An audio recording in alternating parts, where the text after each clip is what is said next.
yeah, and band is good. Yeah. I Band don't is good. Band play fest. Band is good. band is good, band play.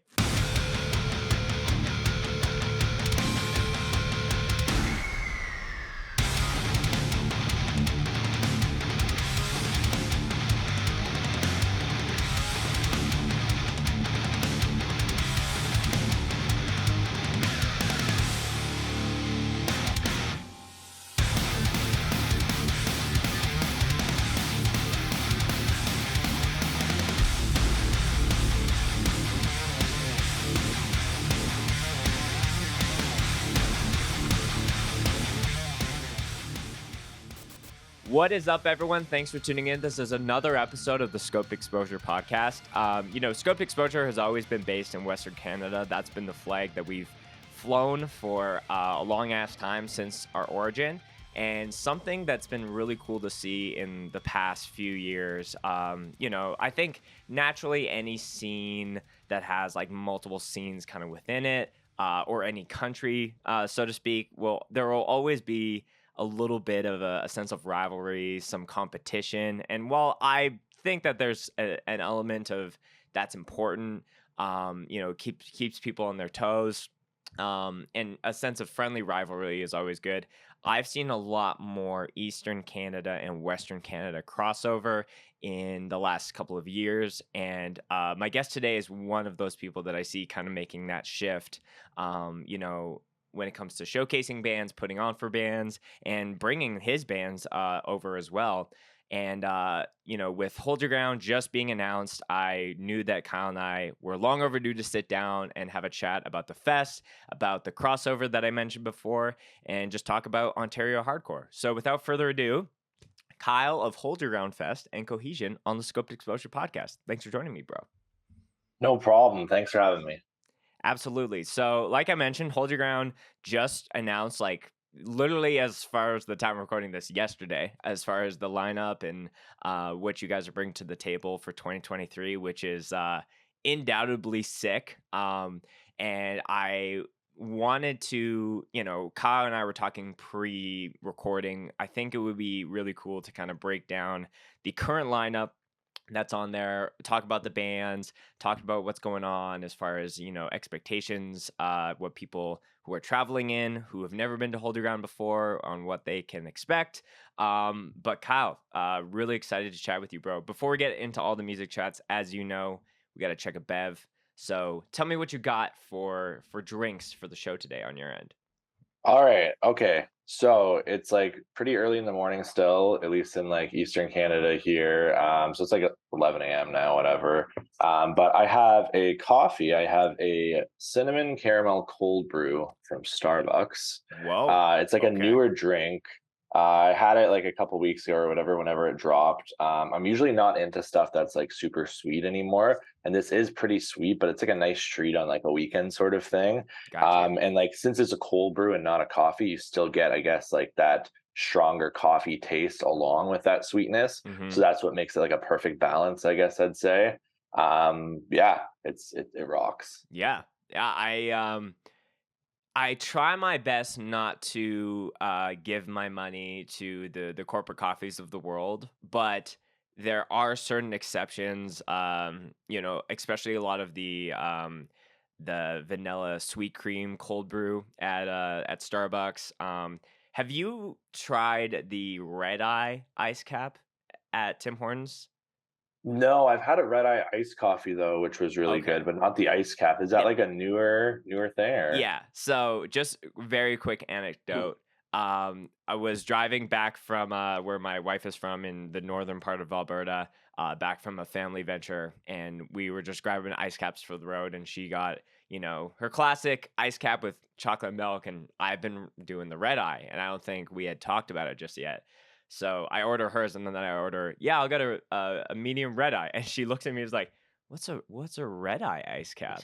And then I gave her a sip to try it out, and she just immediately was like, "Why did you get the better thing and not tell me?" But it's essentially just like espresso within an ice cap, which again, Tim Hortons, I'm not going to just go out of my way to give them all my money when it comes to coffee, but that is I have tweeted I think that is the best thing that they have done since the Beyond Sausage breakfast sandwich, and I will die on that hill. That's crazy. So there's a lot of Tim Hortons haters, especially online for good reason too. But I'm actually kind of like a defender in some things because they're coming out with so much new stuff, whether it be food, whether it be drinks, and not all of it is like terrible. Like even though this is like an older item, like I haven't met like anyone who's like, yeah, the farmer's wrap sucks. Like the Mm, farmer's wrap is like a goaded like go-to meal when you're on like the go right. and like traveling somewhere in the morning. Like that, for example, it's like, come on. Like It's the coffee, all the it's best things within a burrito, which is inarguably the best way to eat any kind of food within a, an edible tube, you know? exactly. Mhm. So yeah, but and I mean their coffee's not like the best, but like ice caps are goaded as well. So Right. like obviously So bit sweet this again, is but like not a an good treat. ad. Red Eye Ice Cap from Tim Hortons. I know that Starbucks is already a tier above Tim Hortons, but if you're looking to give a shot on Tim Hortons again, I would recommend that. Very quick, what is your most missed discontinued Tim Hortons item? Oh shit. That's a good question. Oh yeah, actually no, I know. They used to have these, so right now they still have like the birthday cake Timbits, Hmm. but they used to have birthday cake like actual donuts, and Oh. those went so hard. So I'm a big fan of those for like a nice like sweet treat. Okay. Yeah, those rocked, but like I still get them in the Timbits, but it's just like it's kind of different. It's like something you don't want to get like a box of Timbits to yourself. Yeah. So like if you just want like one donut, it's so different. But yeah, that rocked. Yeah. I don't think I ever had the birthday cake or the birthday donut. Um, but mine, and shout out if you've ever had one, is the infamous maple swirl, which essentially, I don't know if you know, was a Boston cream like style, and then white icing on top and maple like drizzle on top. Ooh. And the filling is like Boston cream as well. It was sometimes I don't know if you feel this way when something gets discontinued at like when you're it's like did you feel bad? Like did I not buy this enough to make it like to have the numbers on the report sheet to keep it around? But Should have bought more. yeah. So, It's all your fault. rip to all of the good and bad to Orange Donuts. Bevs wise for me, I wanted to try to up my, I've been checking a lot of liquid deaths for earlier parts of the season, but I saw this and I was like saving it for a rainy day. And I downed my morning coffee, but I'm already just like, the caffeine addiction is just like real. So it's like, give me more. So I'm drinking, it's called a super milk. So Oh, it's like a iced kind of like coffee, but it's got like 10 grams of protein in it as well. So I am psyched on this. I think it's not even like regular milk. It has like almonds and cashews and all that good stuff. So I've never had this before, so it'll be first time trying it out. interesting. Well, you're getting some protein in the morning too, so that's always Trying, good. trying. Kyle, cheers to you, my friend. Really excited to do the pot. Cheers.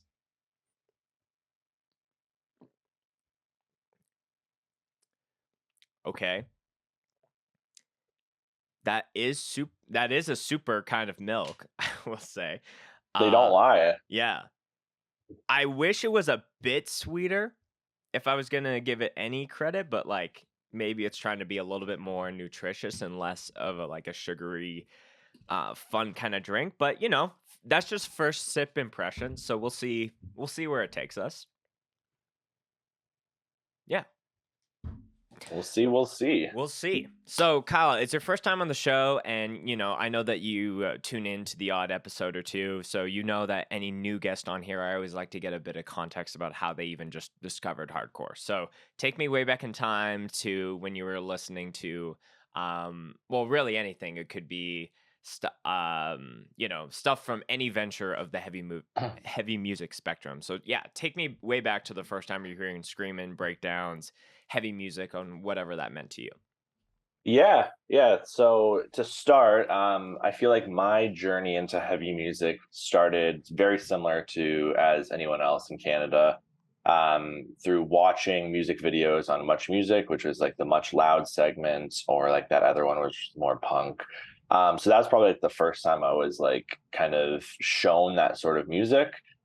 Growing up in like my household with my parents, like they always had on music. So, like my mom's like super into like Bruce Springsteen. My dad was like super into Zeppelin. So like we always had like music going on at some point, or just like whatever on the radio. But I used to watch music all the time. We have that on at our house all the time. So during the day, it was just like pop music, like rock music, just like anything like top 40.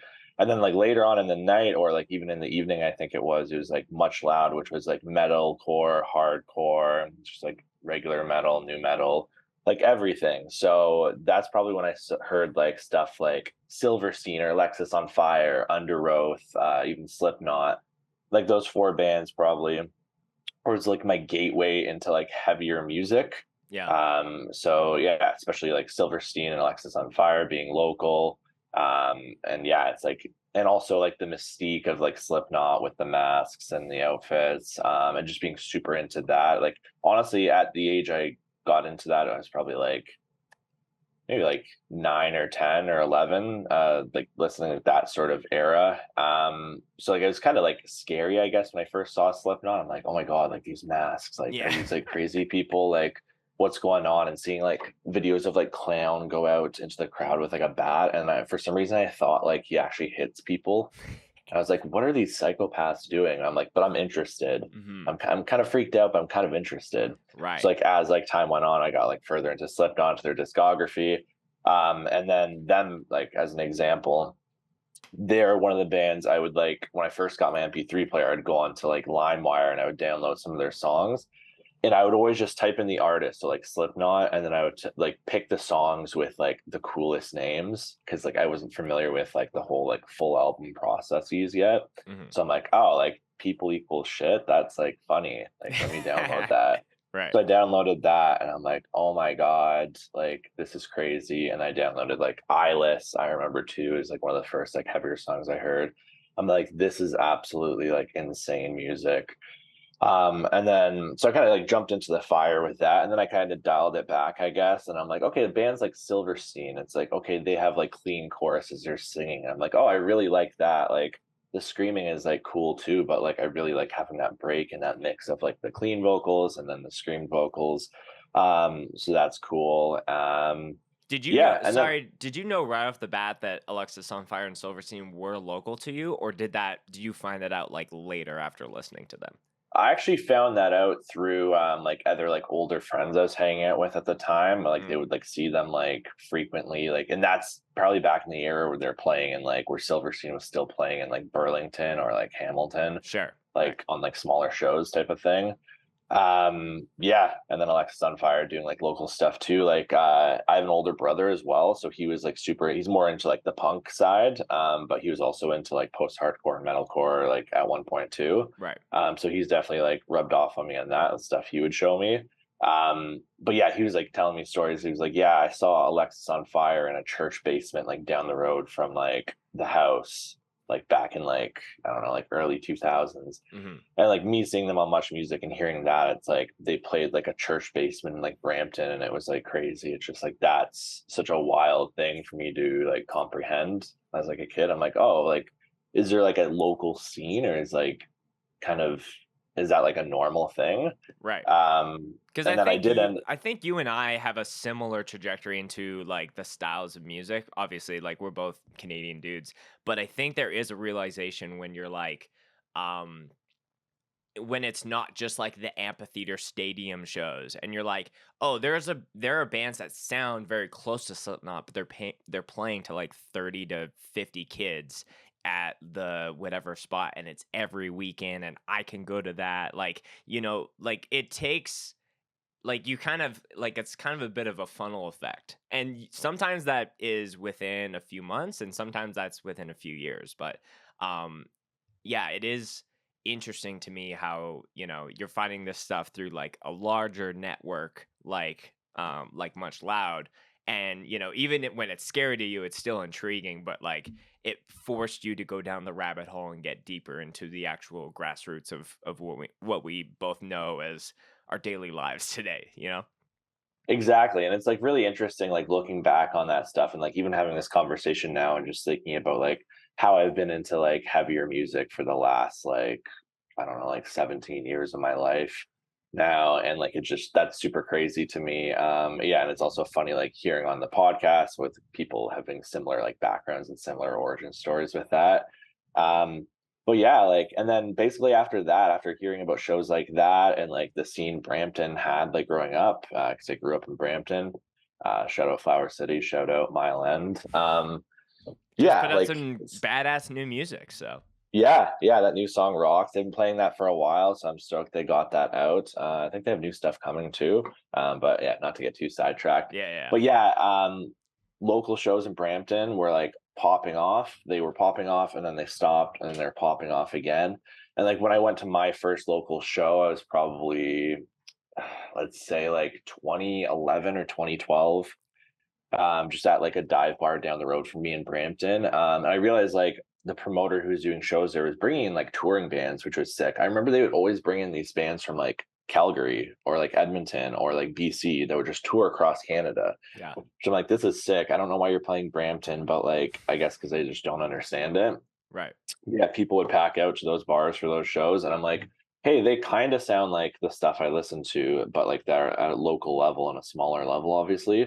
So then I realized I'm like, I can go to shows like every weekend and don't have to like beg like my parents to drive me downtown Toronto and pay like $30 a ticket or whatever. Mhm. So it's like you really get that opportunity with local shows. It's like they're right in your city when it's like local smaller shows and it's like $10 a ticket, let's say, instead of like 30. Um, but yeah, and then also, so like from that stage of like listening to bands like Slipknot, Under Oath, Silverstein, I obviously got into like the Warp Tour like style of bands. Was super into Warp Tour. Went like I don't know, like 3 or 4 times or something. Like mostly always came to Toronto. So it's pretty easy. Right. Um, I think but I yeah, think the Warp Tour Toronto is no, no, no. There was. I'm trying to think. Jordan would know better because like I'm the transplant Albertan, but he grew up here, so I don't know. I don't think that Warp Tour ever came up to Calgary specifically. Um. Oh, Jordan's saying I don't know shit. Maybe I'll check that as you're talking, but I think if my memory serves me correctly, I think Toronto might be one of the only Canadian places where Warp Tour um happened. But maybe oh, okay, so Warp Tour, but it was like okay, this is like back in 2008 and 2009 at Race City Speedway. Shout out if you were at any of those. I think the last Warp Tour Calgary was in 2010. So, man, we are fucking old, dude. I know. Holy shit. Time really flies. Mhm. But yeah, Warped Tour is sick for what it was. I mean, like you see so many bands in a day, bands that like sometimes don't necessarily come like to your area, whether it be Toronto or wherever else you're living. So yeah, that definitely opened the door for me for like a lot of other bands as well to check out because it's like, yeah, I want to go see like my favorite like 3 or 4 bands, but it's like I'm going for the entire day. So like I'm obviously gonna watch bands I've never heard of Hmm. and get into them through that. That was actually probably I want to say how I got into like one of my favorite bands that like is now defunct. Every Time I Die, Mm. because like they played Warped Tour like every other year. I'm pretty sure for like a good span. So like I think seeing them live, like just briefly, even in passing, I'm just like, damn, this band is sick. Mhm. It's like bands like that, and then like I was super into like the metalcore of like Parkway Drive, August Burns Red, yeah, that sort of thing. Um, that was like an era through like high school, I guess. Oh, and I was super into like bands like even like Of Mice and Men and like Memphis Mayfire back like when I was like first getting into like that scene. Yeah. Like that was like the Warp Tour like era bands for me, I guess. Right. And then like as things progress, I had that little like phase of like progressive metal and like gent, I guess. Like oh, I was like super into Structures. Mm. Structures was Well, such a sick Structures band. is, in my opinion, I think will go down as one of the most legendary Toronto bands that just didn't go the distance of what, like, I think they were just pushing boundaries because, dude, I bought the first EP of Structures, like, when it came out. I got to see them in concert, like, 2 or 3 times when they would come through Winnipeg, and I think I think it's just too, like, I think that they were one of those bands, it was, like, before their time. I feel like if Structures was coming out with, like, where Spirit Box is now, I feel like that band could be playing every big metal festival in the world, but I think they were just a little early, which is kind 100%. of cool, but, like, kinda sad at the same time, you know? Yeah, yeah, I 100% agree with you on that. They're the perfect example of what I'd call an underrated band. Mm. They did obviously get like their attention and notoriety when they dropped like their first record and like they signed to Sumerian, they did a few tours. But like, yeah, something wasn't like catching for them, I guess. And they didn't really like go the distance with that when they really could have. But yeah, that band rocked. I saw them like a bunch of times throughout Toronto. I saw them. I was actually at a show last night. We were playing in Toronto last night. And I was talking to one of my buddies, and I was saying like we were talking about old shows, and I'm like, there was a tour that did like a loop around Ontario with like C markets, maybe even like yeah, some B, some C markets, and it was like, but it was such a big tour. Like if you look back at it, like big bands, I guess it was a North Lane headliner, like when they just dropped that first record, I think, or just dropped Oh, the second record I think this tour with came through Winnipeg and I was there. Yeah, yeah. yeah, yeah, Structures, North Lane, and Texas in July. Dude, Like, Metalcore Mania tour. yeah, Dude, that's yeah. crazy. And this is And I went, Texas before Bloodwork. This is, like, on their come up.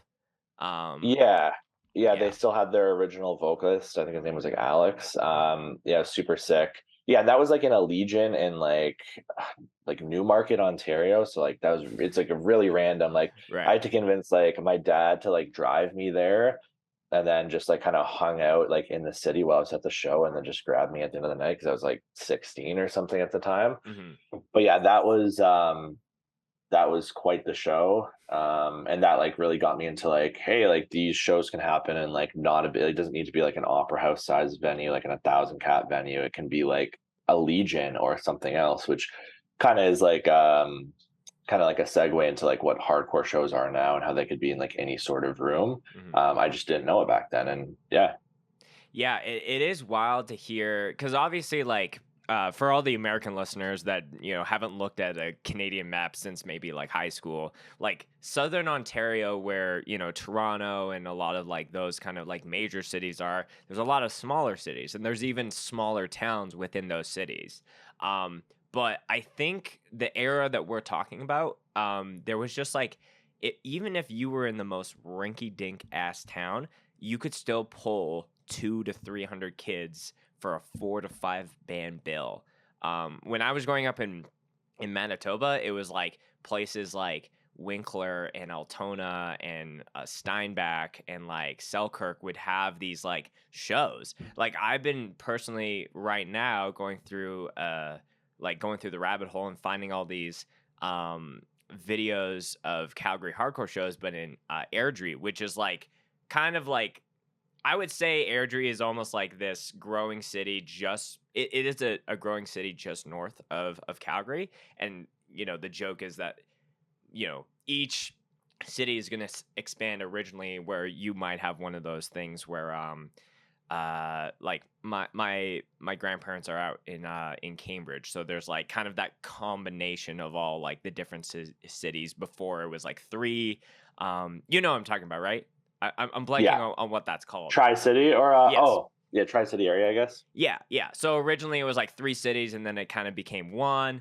But people will still reference back to that. But it's like I'm watching these videos from like it's an Airdrie hardcore show, and there's like 150 kids just losing their mind to Gravemaker and Stick to Your Guns and like bands that like who, even if they're not around today, still have these infamous aspects to it. And obviously hardcore evolves and changes, and maybe those smaller scenes don't have the people or the attendees, or people have moved away.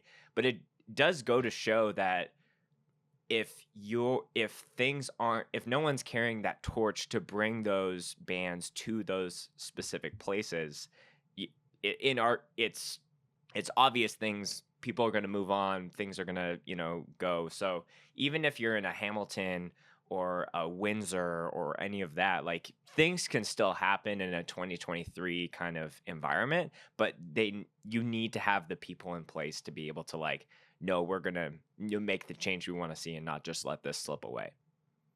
Yeah, yeah, and I like that you brought up carrying the torch because that's something I guess that I think I had to do like in Brampton as like a promoter as well when I started putting on shows because shout out to Blake if you're listening.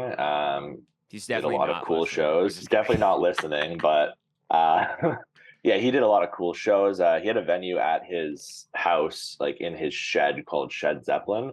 Shed Zepp, if you've ever heard it. Shed Zeppelin. Lot of sick shows there. He did a Okay. couple fests too at Spot One at like the local venue there, and Hmm. then yeah, Shed Zepp was like probably like the most famous thing I guess. Like literally, it's literally what you think. It's a shed, maybe like I don't know, like 10 by 10 shed or something, like something very Wow. small. Okay. You'd fit like, I don't know, like 50 people in. Like you'd actually like sell tickets. It could be like a genuine show. Like there was lighting in there. The sound was actually not as bad as you think.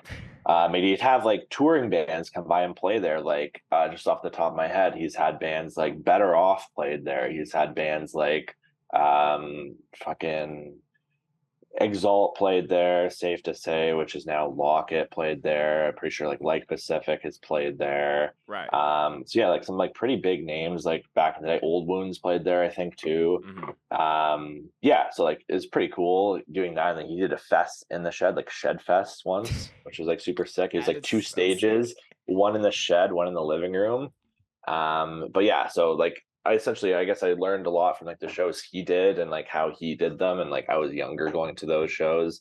And then as well as like the venue shows he did. And then he kind of stopped and that's when I think he like moved away like to the West Coast. Which funny enough, when we did our run last year, we ended up staying with him in Vancouver because that's where he lives now, which was like full circle. Mm. That was like super cool. So like yeah, we played Vancouver and then stayed at his place. So we just like chatted about like the golden age Yeah. after. Dude, So that it was is sick. very important to be like, yo, without you, I would not be able to like move to that next thing. I like Yeah, yeah. as people could chop it up as being punishing or corny, even if you have like this long-term friendship with someone. But I think, leaving no stone unturned and being able to give roses to people, which I actively do on this podcast, if and when I'm having a guest where I really be like, I need to do that because I think it's very important to kind of like give kudos to the people that like did the thing, and because they could be in like, when they're doing that said thing, they could be like, man, is this even worth it? Like, is this worth all my time and energy, blood, sweat, and tears and money? And then in 5 years, it was like, yo, you booking that fest or starting that band inspired me to start the next Madball of our scene, to start the next Knock Loose. Like, I love that shit to like my bones. But yeah, it is very important when you have the opportunity to be like, yo, just want you to know that like you had an impact. Cause that's huge. Yeah. Yeah, yeah. I absolutely love everything you said about that. And yeah, I don't even think it's corny at all. Like, yeah, I was telling him, I'm like, yeah, like seeing you do the shows, like I wanted to carry the torch when you were gone. And then it kind of just like snowballed into like something bigger and like in Brampton and then the fest. And then like now I do shows in Toronto. So yeah, it's all like a snowball effect and like much respect to him and anyone else along the way who's helped, even other promoters, like just like getting to pick their brain on stuff like other promoters in Ontario when I was coming up, like when I started dealing with agents for the first time and contracts and like the pain in the ass that is. Yeah, definitely getting some help from some like the older guys in the scene was key. Right. So let's transition to Hold Your Ground 2023. So, very, very exciting lineup. I think, as we were kind of chatting about setting this up and, sharing some, high value intel before the lineup was officially announced, there was a couple of things that we had chatted privately about, but I think there's a few things that we can break down a little bit publicly now that things are out.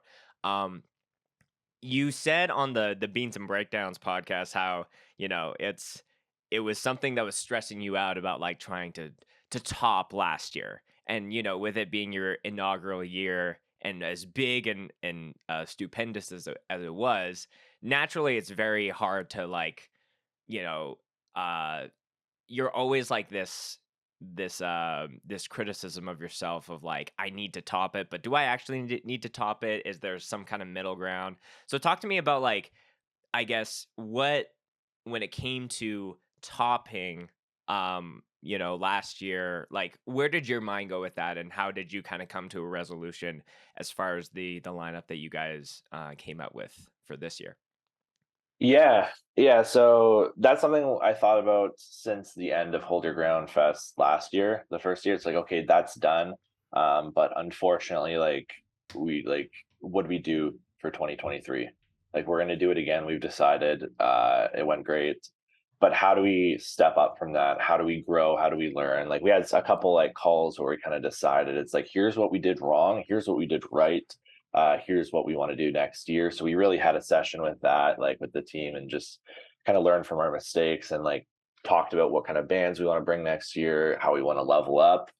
Um, but yeah, it's definitely hard to level up from last year. We got a lot of our favorite bands. Like the lineup was pretty much a dream lineup for me for the most part. Like so many bands like from last year I wanted to see, but I just like either couldn't travel to the States, or like the bands didn't even play often, or like close enough where it made sense for me to Mhm. travel. So getting to do that was sick. And that was the whole idea of initially like the bands we wanted to book, is like give an opportunity to kids from Ontario or surrounding areas to see these bands that are in the same situation as me. Mhm. So after doing that, we kind of wanted to do things a bit different this year. And although we do have a lot of those bands as well, we kind of representing Canada a lot more this year than last year. Mhm. So from like the West Coast to Quebec, unfortunately, no like Maritimes bands this time around. But there's always next year, or if anything else kind of Can I happens, try who to knows? manifest a So Nice reunion for 2024, please? I don't know. Didn't they already do a reunion I don't know. a couple years ago? That was one of the bands that was all the way out there that, God bless their souls, made the trek out to Western Canada where I was based and played shows. Still a band that I think about. I'm like, God damn, they were so fucking sick. But I'm just wanting to put it out, if there's one fan or a member of that band who would be like down, because I think it would be cool to bring out a band that's from Nova Scotia or PEI or whatever. That would be the full connection point for Canadian hardcore. Yeah. Mm, Yeah, that would be sick too. Yeah, they're another. I think they did that tour with like Structures and like Architects back in the day, mm. or something. I want to say something like that. So yeah, that would be another like big band. Yeah, maybe in the future. Like, I definitely don't want to discredit like anything that's happening on that side of Canada as well. Right. It just like, again, it's like with a fest like this, it's like there's limited spots that we can Well, it's have. also the landmass size as well, you know? And the landmass sides, it's like, yeah, like, are you gonna drive from all the way in like Nova Scotia all the way to here, or are you gonna like fly in? And that's like so much more money. And it's like, yeah, Yeah. but logistically it's a bit tough. But yeah, definitely would like to like continue representing Canada more. Like we've done this year, even like we have more Ontario bands this year. We still have Quebec bands, and we have bands from like Manitoba. We have bands from Saskatchewan. We have bands from Alberta and BC. So Yeah, yeah, all you across the actually board have there. the full, not trying to discredit the Maritimes, provinces, but you have a rep from each major, like, province from Quebec to BC. So that's, as a someone that's all about repping, representation for the, being the Western Canada hardcore, you know, uh, biggest fanboy, if you want to call it that. But like having someone from each province is like, it is. I talk about it at every single scoped anniversary that we're planning. I'm like, I want to have something from each thing, but sometimes with Saskatchewan is an example, if Stepping Stone or like one of the members of that band is like away that weekend, that like affects three to four other bands at the same time. So it is cool that you guys actually made it work to have a rep from each province, each major Yeah. province. Yeah, yeah. And that's something that like Jessa talked about like with last year and like this year, of like that's something she finds like super important.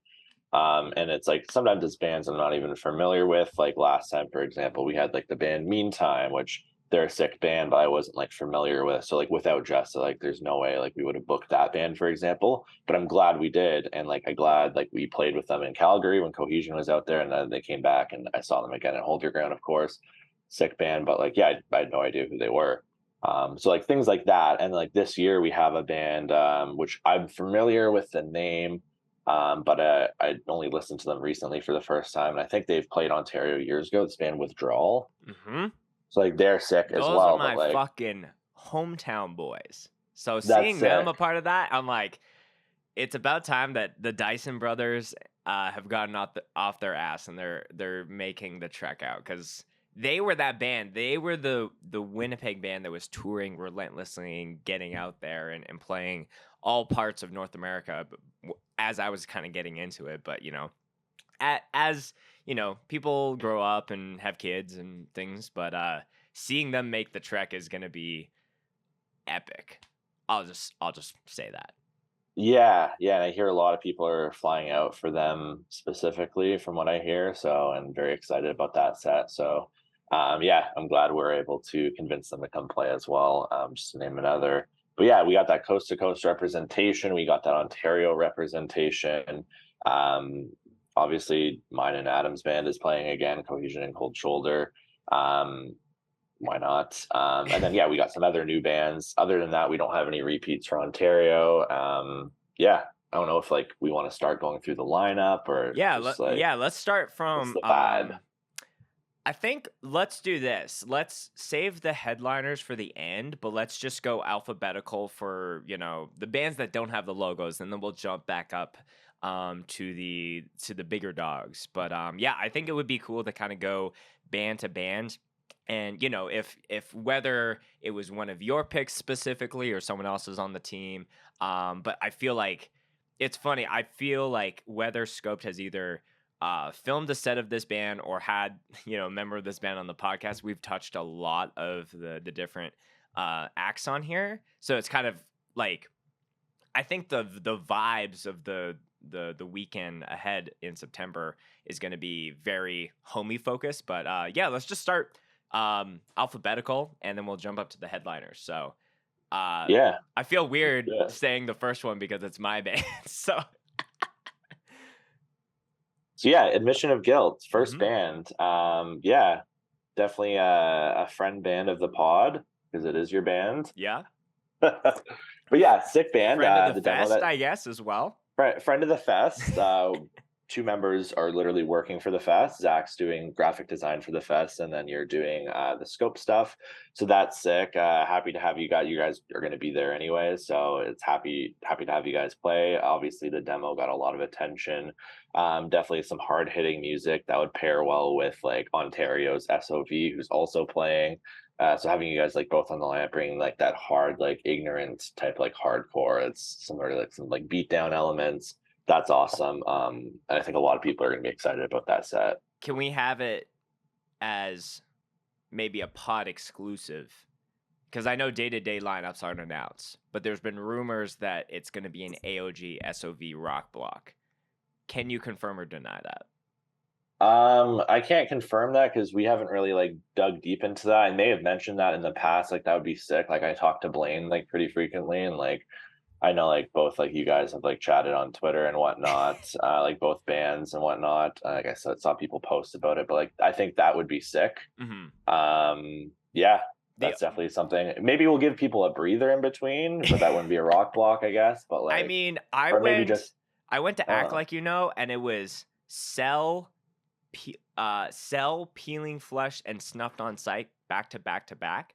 I called it the Scary Band rock block because it was like, you had like Hold My Own and like a band like Prevention kind of like in between that. And it was like, how are people losing their minds this consecutively, band after band, and still have energy to go into the rest of the day? But it's your fest. I was just it's been a joke in the SOV AOG connection camp of, are we just gonna like have this insane, and to be fair, the Admission of Guilt set list is not gonna be like 20 minutes. It's gonna probably be a pretty lean because our music is pretty short and to the point. But who knows? You'll have to go to the fest to see if it's a back to back situation. Um, Yeah. Honestly, maybe we do something super cool. Maybe we do, I don't know, I'm spitballing here, but maybe if you have a short set and you're flying over without gear anyways, maybe if you gear share, we do literally back to back where you guys play your last note. just the mega set list. Yeah, you guys play your last note, there's a bit of a ring out, and then everyone on like SOV hops on or you guys hop on, and then Dude, yeah, that that'd would be be kind of hella cool. funny. Yeah, Just like annoyingly heavy for like 20 minutes of two sets because you guys yeah, will both play like 10 to 15 yeah. minutes. I mean, there were people like Living in Fear and Endgame played back to back at Act Like You Know, and there was talks of like, yo, we should play the split and do it like front to back and like no changeover, just ring out. And I was like, I like as fun of an idea that would be, it was like first off, there's songs off that split that I don't want to play live. And secondly, I think it should be like, let's have a little bit of a break in between. But who knows? You know, December 23rd and 24th, you'll have to come down and see it live. Let's Yeah. move on because we'll keep bullshitting about bands here. But another heavy hitter that I'm very happy to see playing your fest is Ballista. Yes. Yeah, so with Ballista, they're actually a super early band that we confirmed. We've just kind of decided, I guess, I don't know. I think there was talks, I think, when we were out west with Ballista originally, and like talks with me, talks with Jessa about like talking about Ballista and getting them on for this year's fest. But yeah, they're a sick band. We played with them at Scope Fest in Calgary last year. River did a guest spot for Final Wish in our set. That was awesome. Mhm. Also, River, fun fact, is originally from Kitchener, Ontario. Yes, honorary Canadian band, in my opinion. Honorary Canadian band. But also from Texas, which is sick because obviously Texas pumps out like so much good music Mhm. and so many good bands. So yeah, stoked to have them. They're obviously more like, I guess, like metalcore leaning, but I think it's good to have a band like them on because especially live, like I was actually blown away seeing Ballista live. I'm like, yeah, they're a good band. And then it's like one of those bands you see live and you're like, holy shit. Right. And like even members of my band were like, yeah, Ballista like top three sets of the fest for sure. Yeah. Yeah, it's funny with Ballista and Texas being I'm looking at the Scoped 5 lineup lanyard that's said it. I'm like, did we have 3 Texas bands? We had 2. But Ballista and I Am, both bands, a lot of people messaging me being like, I had no idea who these bands were. And the minute that their set was over, they were like my new favorite band. And they were both from Texas. And, arguably Alberta is the Texas of Canada. So maybe there's something, spiritually going on Yeah. there. Next up, when it comes to Hold Your Ground stuff, is Big Deal, which is, shout out to, why am I blanking? Joe. Shout out to Joe, who just came on the podcast. Sorry, Joe. Having a bit Yeah. of a RuneScape rage quit moment. But yeah, very excited to see them a part of that because I feel like that's a Detroit band that needs more love. Yes, I totally agree with that. And yeah, part of the reason with the story with Big Deal getting on is one, I'm like, we need to bridge that gap between Detroit and Ontario more. Or Detroit and Toronto area more. 'Cause I guess Detroit is the city, Michigan is the state, whatever. We need to bridge that gap because they border us. And they have a 16 going on, and so do we. So like, let's blend that in more. I went to a show in Steel City I guess it was a month or two ago, and Big Deal was playing. And I'm like, yeah, I've actually never like I see the name around, but it's one of those bands I just didn't check out. Like I know like Enemy of God, familiar with them. I think they share members like Joe's in both. Yeah. I saw them and I'm like, damn, they kind of have a different style, something that we don't have a lot on the fest. Like they're more like a bit like thrashy, I guess, too, which is sick and it's fun. It's like fun hardcore music that you can dance to. And they're from Detroit. And like, yeah, even members of that band I see at like Ontario shows from time to time, even if they're not playing. So I'm like, that's sick that they can appreciate that anyways. Right. I think a couple of those guys in the band went to the fest last year as well. Hold Your Ground. So that's sick. Yeah, I'd love to give them. Well, Joe this was up- moshing in a fucking arm like cast. I don't know if we remember that. last year at Hold Your Ground. Yes. That's sick. Yeah, that's awesome. It was like the vision of mine, and I looked down, I'm like, oh, there's Joe. And I'm like, oh, that man has had an arm injury, but that's not holding, that's not holding him down, pun intended, to go off Yeah. for his band. Yeah, so that's sick. So like I'm very happy to have them. Band rocks. And I think their set will go off. Mhm. Next up on our list is Cloned Apparition, which is a Montreal band, so more representation there. Secondly, with one of my favorite people in the world, one of my favorite photographers, Canadian photographers, is fronted by Alice.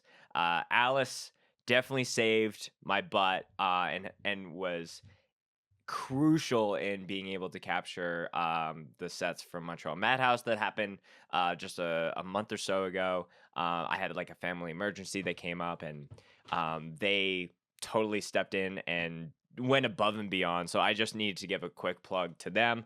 And their band is sick as well. So it's like it's very easy for me to give a plug to them, and I'm very happy to see them a part of the fest. And it's a bit of a different a palate cleanser, if you will, when it comes to musically and Exactly. sonically. Yeah, yeah. So the story with them is, first of all, like Alec and Alice are two of my friends, so like that's easy to kind of have that connection. We also want to represent Montreal again, of course. And yeah, they were talking about like their music for a while. It's like an ongoing joke. They're one of the bands that got social media like a year, 2 years before they even like had music, and like had to clown them for that. Right. And then like they were supposed to be a metalcore band at first, like in the era of like Vane, and then they like scrapped everything and kind of got more into like the gazy side, like post-hardcore, like kind of like Narrowhead, Soul Blind shit. And I thought it was like super cool that they wanted to like change sounds like that and be that band that sounds like that but plays hardcore bills. I think Mhm. that's awesome. We need more of that in Canada at least. So yeah, they finally came out with music. Like sent me like that EP before it came out, and I'm like, damn, I can't even hate on you for this. This is like really good, and I'm not just saying this because we're friends, sort of thing. Mhm. So like very happy to have them. Very good like palate cleanser. Like they'll probably play like in the middle of the day or like a third of the way in or something like that. Yeah, very happy to have them on. Who this Cohezion? Do you know? Cohesion, I think they pronounce it or something. I don't know why there's a Z in there. It should be an Yeah, S. yeah. But yeah, that's my band. Shameless self plug. Yeah, Yeah, we're playing please. again this year. Yeah, we dropped an EP in November called Distorted Vision, so we'll be playing lots of songs off that. We also got a couple new songs cooking that I think we're recording in the coming months. So they'll be out before the fest. I'm sure of it. Yeah, hope you like the new direction we're gonna go in. Hopefully this set's crazier than last year. Last year was very fun, probably one of the favorite sets we played. Mhm. So yeah, stoked to do it again, and just like honored to be able to play amongst like some of these bands as well. Yeah. I think I was thinking about this the other day. Because obviously, if you're booking a fest, like, and you're putting in all this time and money and effort, like, yeah, your band should have like an early, jump in point to be able to do that. Sometimes I have been, especially for like scoped anniversaries or different things where it's like because I'm also filming and I'm being involved that way, it's like, oh my god, am I gonna also have to play a set as well? So yeah, it is funny, at least in with all the shit that I have going on, to be like, I think for the scoped 6 year anniversary that we're planning right now, I was like, I think I'm not gonna book any of my bands because I just like would like a year off to be able to kind of like give that spot to someone else. But at the same time, if we really needed to fill a spot, I'll just throw one of my bands on. It's fine. But yeah, I do think I've gotten to see Cohesion a couple of times since we first linked at Toys for Tots, and I definitely think the Hold Your Ground set was a peak time for you guys. Obviously, I've seen a lot of videos online, but it was cool to see all those things kind of come together and you guys get recognized, especially for your hard work for the fest. Yeah, yeah, for sure. Yeah, and just like to kind of squash an elephant in the room that I've been seeing is, yeah, I have no problem saying that, like, yeah, my band is playing the fest again, the fest that I put on. I don't see a problem with it personally, to be honest. I think you kind of do a disservice to yourself if you're gonna put in all this hard work in like the shows that you put on and the fests that you put on and not kind of give your band that like kind of platform to be showcased on as well, like I'm more than comfortable to say, yeah, I'd love to do that for my band and for the other guys in the band and for like me myself as well. I think that's totally fine. Like if you look at the other major fests like throughout the states, you'll Yeah, are find you gonna people get that are mad at also in bands. Martine for booking Sound and Fury, but also putting God's Hate and Terror on the bill? Like, no. Like, Yeah, yeah. Same with LDB and Gates to Hell. Like, yeah, same thing. People do it all the time. I think you should do it. I encourage it. If people are mad about that, you can put on your own fest, your own shows. It's totally fine too. yeah, It's not like I'm gonna be like, yeah, Cohesion, we're gonna be like direct support or something. It's like, no, we're gonna play like this year, probably like second or third or something. We played like third last year, I think. Yeah, that's it. yeah, yeah. I think anyone that's got a take about that, A, has never like done anything of the scale that you're doing, and B, is a hater ass bitch. And they can suck both of our dicks. I'm in a hater mood right now. Okay, keep I love it. moving. Cold Shoulder, obviously, very similar to what we were just talking about. Adam, who also helps out with the fest. That's his band. Um, Anytime I've seen them play, especially within Ontario, like it pops off. I hope that they're playing new shit since uh the record came out. But who's to say? I'm sure that I'm going to talk to him in the coming months about that when I see him a little bit. So, anything you want to add on the Cold Shoulder camp?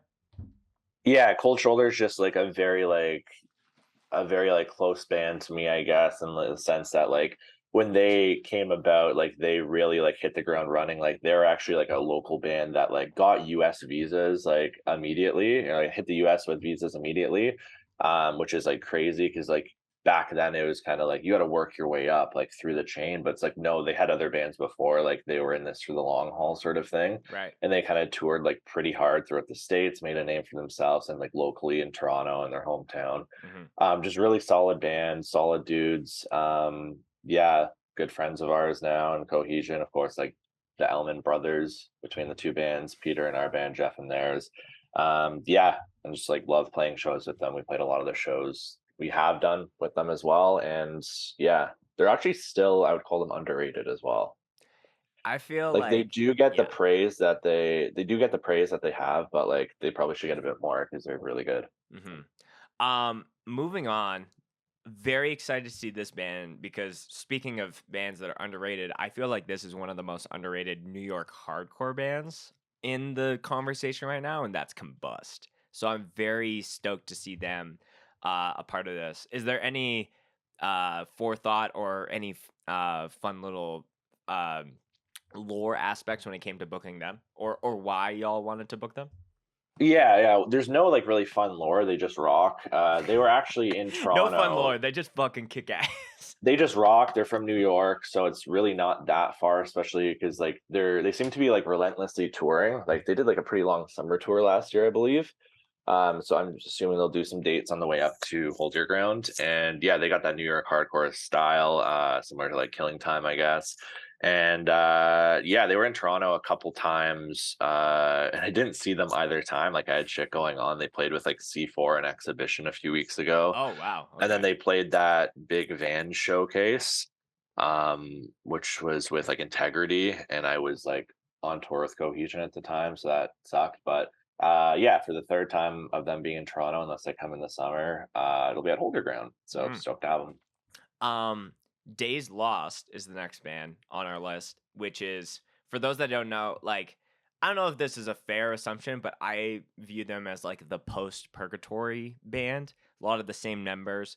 I got to see them at Act Like You Know, at one of the after shows, and they were very, very they rocked as well. And they were very, very sick. So I think that Milwaukee Midwest kind of edition, but having a little bit of that like edge to it. I feel like they're a great addition as well. Yeah, yeah, they're super sick. I was really into Purgatory at one point, and like yeah, it's like similar members. I don't know if it's like all the same members or whatnot, but yeah, definitely like a different sound than Purgatory, but still really good, really heavy. Funny enough, we're actually playing with them tonight in Hamilton. Oh, Yeah, Yeah, so Money. Cohesion's got a gig tonight with Days Lost, D Block, Die Alone, Bruiser Weights, and Bar Down. So that'll be sick. Damn. Stoked to see Days Lost for the first time. Should introduce myself and be like, "Hey, you're I'm playing my I'm fest the one later this booking your band. year." Yeah, because they were more of like a Jessa connection, I guess, through like Act Like You Know or like just Purgatory in general. Mhm. From when she like was friends with them and whatnot. But yeah, stoked to have them. Yeah. I love those. I love recording a pod on the day of a show. I feel like that's such a vibe to like, oh yeah, I'm like literally gonna see this person in like 6 hours or whatever it is. So I Yeah, love that. A bit of a different addition, which is cool to see, is Dear God. Obviously, I feel like you could speak to them a little bit better, being the Ontario person on this pod, and them being within that circle. yeah. So Dear God's an interesting one because yeah, I'm homies with Robert and Mateo from Dear God. So Robert's like the singer, like the main like dude, and then Mateo plays bass as well. And then they have like a guitar player and a drummer who seems to be like always changing, and it's more solidified now. I think I don't remember the names off the top of my head, but yeah, they're like experimental. I guess I call them like experimental, like hardcore in a way. Like they're like genuine like hardcore kids. They're from Brampton too, which is sick. So you got that representation. They're like a bit younger, I guess. I think they're like early 20s, I'd say. Hmm. So it's sick having them because like they're definitely a different sound. Like they could play with like I remember when I first saw Dear God, they played like some pretty big rooms with their Dirty Nil and Single Mothers, and now they can do like punk like DIY shows at like a church in Brampton. Let's say that's where I saw them. I guess like last. Sure. And then we played with them at Toys for Tots as well. So I guess you've seen Dear God as well. Yeah. But yeah, it's definitely a cool like again, it's like kind of like a cloned apparition, like palette cleanser. But on the new record they're putting out, there's like some hardcore songs as well, like genuine ones. I was talking to Robert like last week, and he's like, "Yeah, there's a song that sounds like Cold as Life on our new album." I'm like, "Oh, Whoa, okay." what?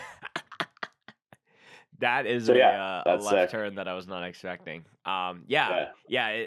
yeah. If Robert or any of the members of that band is listening, first off, excited to see you. Second off, I'm sorry I still haven't put out your fucking scope set from Toys for Tots. I think that's been one that like was on the back burner for a long time, and then I totally forgot about it, and I was like, oh yeah, that's like one set that I haven't put out. So I feel like post this podcast, because we're turning this around pretty quickly, I'm gonna pull the archives out of that and get that out. But yeah, I think that's a cool addition. Obviously, like more Ontario rep, and like I think that they just bring, at least when I saw them at Toys for Tots, it was like you've brought out so many kids to see you guys. So like I hope that that helps you know create more attendees for the fest, because they're a part of it as well. Um, Yeah. Yeah, that's I'm very happy to have them, yeah. so next up, some fucking riff lords is Dead Heat, which was Dead Heat. unexpected to see, but very exciting to see, at least for me. Um, Yeah, I'm gonna be straight up. That band's sick. First of all, like their latest release is super sick. And I don't think, yeah, they've never played Canada before, mm, so like I always love bringing bands here for the first time, giving that a good experience, that good treatment. They were kind of a band where it was like a shot in the dark. Like we don't have any connections with them personally on our team. But I'm just like, yeah, I'm gonna just email them and see like what happens. And they actually got back, and like it was a pretty quick like process for confirming. And then yeah, they're like, yeah, if all goes well, this will be our first like time in Canada. We're stoked like that you want us on the bill, and like that's sick because like yeah, I think that set will pop off. 100% it will. I think the pride that you can take with like I it's like Dead Heat moon landing. It's like I was Dead Heat Moon I Landing. I was in charge of, and that's something you'll be like. That's what I love about like being able to document all the shenanigans, because it's like I think about the first time that Tsunami came to Canada. They've played a couple times since, obviously, but it's like Scope 5 Year was the very first time. Um, Scope 5 Year was also the first time Strife ever played Western Canada. Like I love to be able to like when I'm old and just like decrepit and can't hold the camera for my life, at least being able to look back and being like, oh yeah, like these bands playing our markets, I was I think that's stuff to be super proud of. And Dead Heat is one of those bands that not necessarily has been on hiatus, but it's been a little more quiet of a band compared to some of the other acts within California that are really active right now. So to see them kind of use this as one of their things to I don't know if they're having this big like we're back kind of moment, but like it is exciting for them to see them a part of this year's event. Yeah, yeah, that band has riffs on riffs, so I'm stoked to see them myself in general. Yeah, I'm stoked to have them. Next up is Dose. Dose, yeah. So currently, right now, Jess is actually touring with Dose and Prowl throughout the states. They're in like going to California like today. So definitely like that connection was like from her. I saw the name Dose. I saw they're on LDB. Like they opened one of the days. And then like I've seen them around. I never got a chance to listen to them. And then like when we talked about like putting Dose on like the fest, I checked them out. I'm like, damn, this is sick. And this is like something again where it's like a different band, like a different style of hardcore than what we have. So it's gonna work great. Right. I feel like they're one of those bands from like they're from Indianapolis, I think. I'm just gonna check that because I'm sure the members of Dose are listening right now, being like, "Bro, that's not true." Um, I guess I could be you. Man, this band name is too short because the Google is not liking where this shit is going. But like seeing I feel like they're a band that are one release away or one moment away from it being crazy. Oh, I was close. They're from Iowa.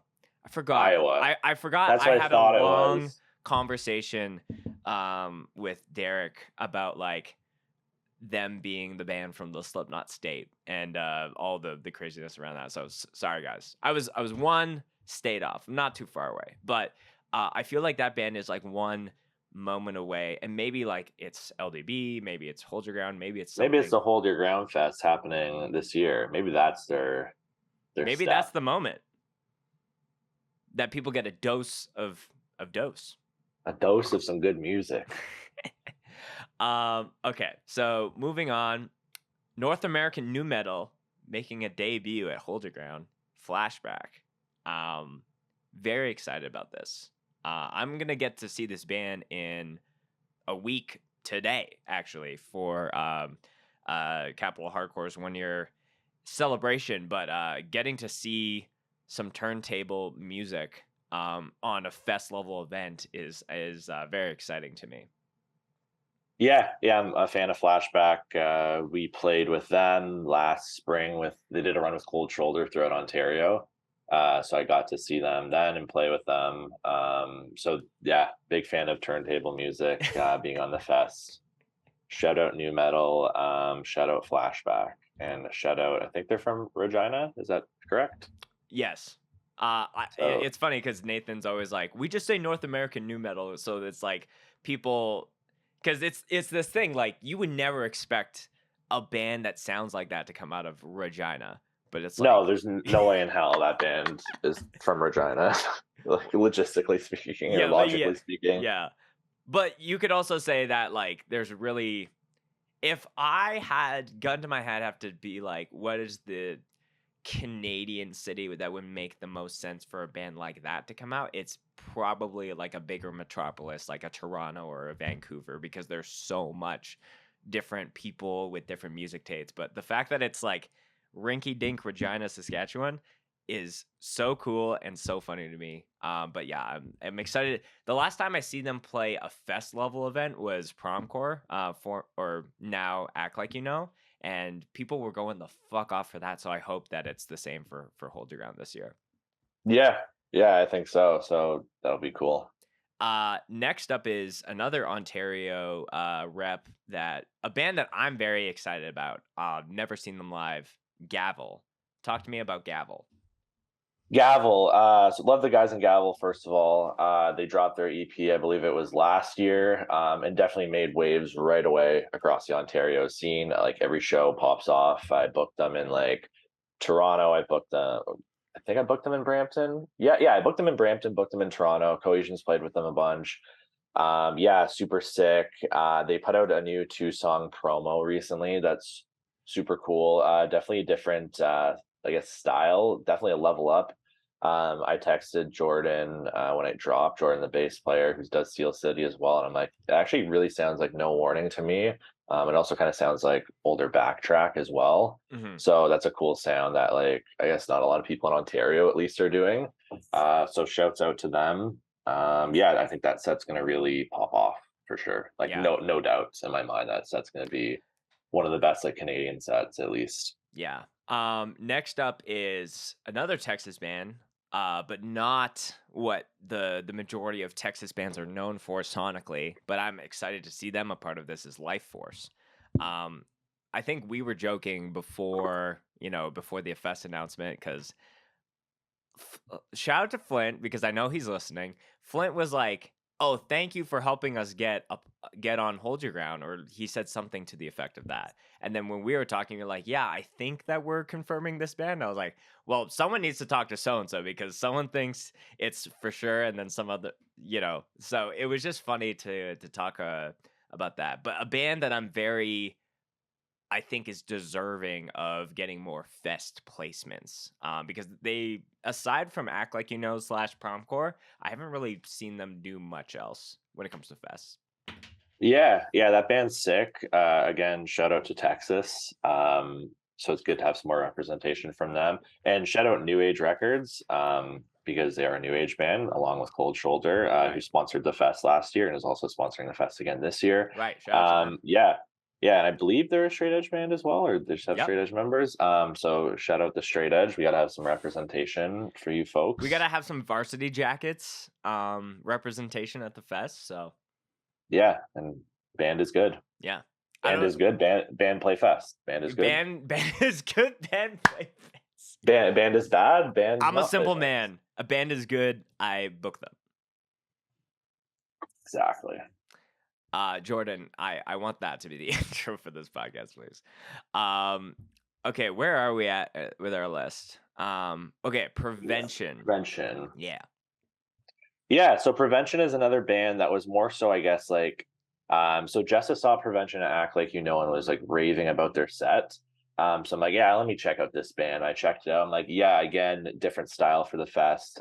Let's do it. And then I heard, I want to say, one of the members of the band, I don't want to say the names, I don't want to get it wrong, like does shows where they're from in like I think it's like Springfield, I want to say. Hmm. And apparently like puts on for like the scene there. So like I really respect that and I really enjoy hearing that. So I'd love to give them like an opportunity to come play the fest here. I've I've seen them a few times. They've been on the channel a couple of times. I saw them like Promcore 2021 and their set was awesome. Act Like You Know set was awesome. Jordan saw them at Snow and Flurry, set was awesome. So it's like they're just one of those like very consistent bands from like a very underdog part of the states, but is really, I say this all the time, like I think it just takes one or two bands from a specific scene to put that scene on the map and to like create the snowball effect into creating a shift. So I think at least Prevention is one of those for Springfield, as well as a couple others that I've gotten to see over the years. But seeing them come up to Canada, because I think that will be their first time up north as well. Yeah, they literally like we are talking to them and like they literally don't have passports and they're getting passports for the fest. We love So like that. We love that. yeah, so that's sick. Like that sort of thing is sick. And like how you mentioned underdogs, like I'm big on underdogs and I'm big on bands deserving slots on fests, like whether they be big or not. Hmm. Like sometimes obviously you got to put big bands on, but sometimes you can put smaller bands on that just deserve it, and that rocks. Next up, I don't think a Canadian Fest is truly a Canadian Fest if it doesn't have some Boise representation. So seeing Rejection Pact a part of this year's event, obviously, we had double duties worth of Ingrown, which was very, very sick. But to see inarguably a band that is, at least to me, been super supportive of Scoped since day fucking one, to see them get the opportunity to come up. Uh, it's definitely their first time in Eastern Canada, I'm pretty sure. Yeah, yeah, I know they have that. Of course, like Boise and like Vancouver and like Western Canada have that like strong connection now. So it's gonna be cool to bring them to like Eastern Canada and see what's all like what's going on in Ontario as well. So yeah, and like of course, like you said, like they share members of Ingrown, so like having like some of the same guys come back up again is gonna be sick. Yeah, and another like cool band that like would normally probably not get a chance to play here. hmm Um, another band who again has been super supportive of what I've done since day one, which is an Ontario band, is Rust. Um, I think s- biasly, I think out of any other Ontario bands that could have been booked for this year, like this band to me makes the most sense of how much those guys do as a collective basis for the scene. Obviously, I'm not the person that's going to every single fucking Ontario show, but at least from what I've seen, and like those are some of my favorite people when it comes to musicians and just how they talk about hardcore and what their views are on. So seeing them a part of Hold Your Ground to me is the it's like the ingredient of like the cake. It's they're the flour in my opinion. Yeah, yeah, no, Rust, definitely well deserving of a spot this year on the fest. All their shows pop off. Like I've seen them so many times. We played with them. I've booked them like countless times, and they're very solid at what they do. Just like really solid performances all around. So yeah, their set again will also pop off pretty hard at the fest. Um Bands I was not expecting to see again but excited was a band called Sector. Um Chicago? Chicago, the Chicago Chicago. sector. Yes. Yeah, band is very hard. Yeah, big fan of that record they put out. I want to say last year, was it? So yeah, stoked to have some Chicago representation, some more days representation. Yeah, and like from what I hear as well, this is like more so what Jessa told me, like the dudes in that band have like a good hand in like the Chicago hardcore scene as well. So again, love to hear that. Putting on for their scene and then coming up here to represent. Well, honestly, like any band that Onset is playing in, like I back because I love that man. I love his riffs, and yeah, he's one of my favorite short kings in the hardcore scene. So if you're listening, Onset, stoked to play with you and stoked to see you again. Um, Lots of love to the Short Kings. of course. Next up is Second Nature, all the way from beautiful British Columbia. Um, Talk to me about out of all the bands that you could have picked from BC, why did you want to do Second Nature? Yeah, yeah. So Second Nature is a band that when they dropped that demo right away, I'm like, this is good. Like this is again, I've used this again, but it's like a style that like not necessarily is coming out of Canada, I would say, and like they really know what they're doing. And of course, like the guys in that band are part of Here and Now, which again do a lot for the Vancouver scene and the Western Canada scene.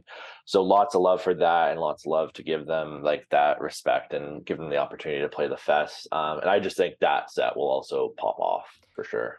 Just because we've heard it from a number of the bands that we were just talking about, I think it's very cool that you guys are focusing on booking bands who are going a step beyond of just writing sick music, who are doing the cool like booking shows, like having seeing you guys want to have people involved that are doing just a little bit extra for their scene, like we didn't say it when we were talking about Admission of Guilt because it's my band and I was like, all right, let's just keep on moving on. But like, Zach also does DOA. Like, there's all these little different things, at or and whether that was strategic or not, that doesn't really matter to me. I think it's just very cool to be like, and it's a reminder for the listeners is that it's not just about trying to be in the biggest band ever. It's about like writing good music that is authentic to you and trying, if you're crazy, if you're a little cooked in the head and you want to book shows and you want to take photos and you want to do a zine, like all of that has a trickle down effect. And fuck all the numbers and all the analytics and all the bullshit when it comes to social media. There is someone like Kyle, like any other fest promoter who can see that and be like, I see you putting in the work, and I want to scratch your back a little bit and book your band for this fest. So I don't know. I just Yeah. wanted to add that in there because I think a lot of people get a little bit too in the fucking like, is my shit actually? Does anyone give a fuck about what I'm doing? Yeah, yeah, that's a perfect like example and a way to put it, I guess, like how I operate my business with Solace Music Promotions with the shows I do, and then Hold Your Ground Fest as well with the team.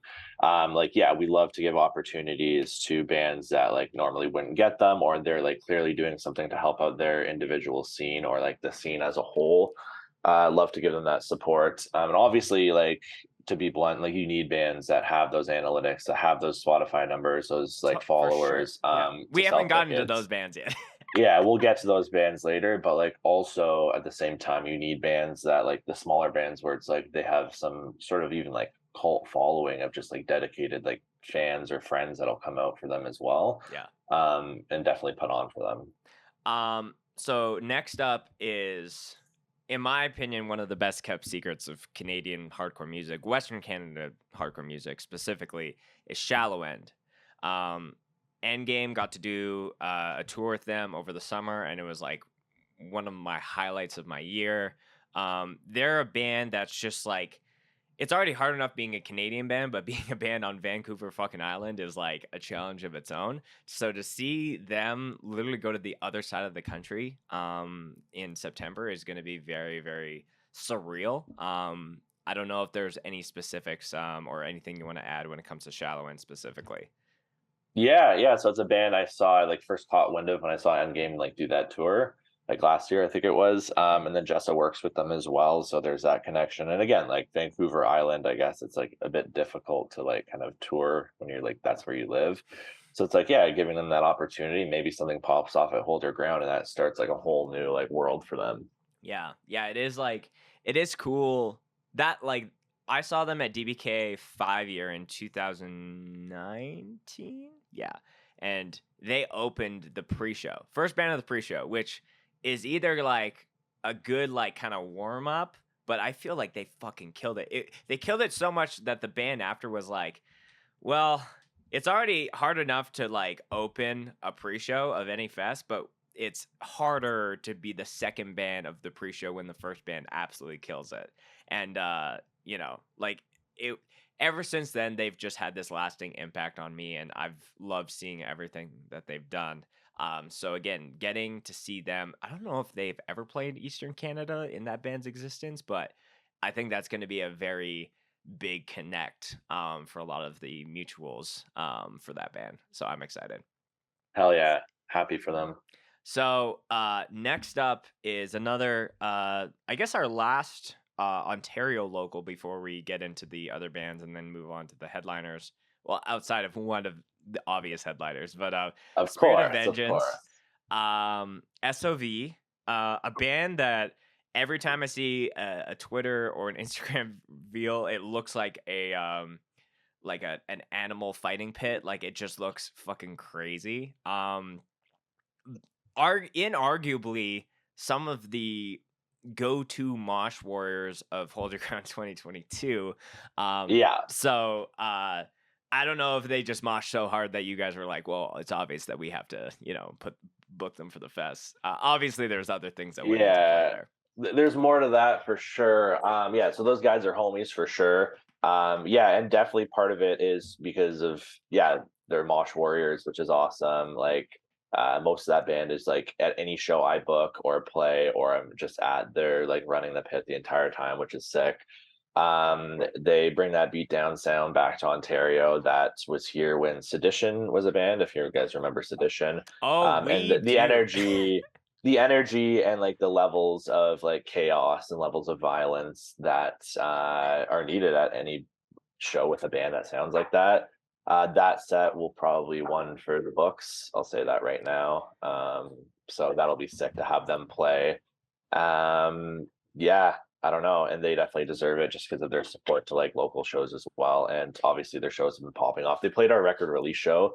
They opened it, and it was like I was like working the door, but I was like popping back in to like see what was going on, and it just looked like absolutely like bunch of maniacs running around. Yeah, it is. I'm very excited to see it live for myself. There's probably an opportunity we'll be able to see Spirit of Vengeance a few months leading up to the fest, but that's a conversation for another time. This is a bittersweet but also very cool addition to this year's fest. It will be the very last Stepping Stone set, which when I think about any band that Scoped has covered over the years, Stepping Stone is one of those bands that I think we probably have the most amount of sets of. The only band that I think could maybe be tied or maybe a just passed because they've played more shows is False Body, which is a band from Edmonton.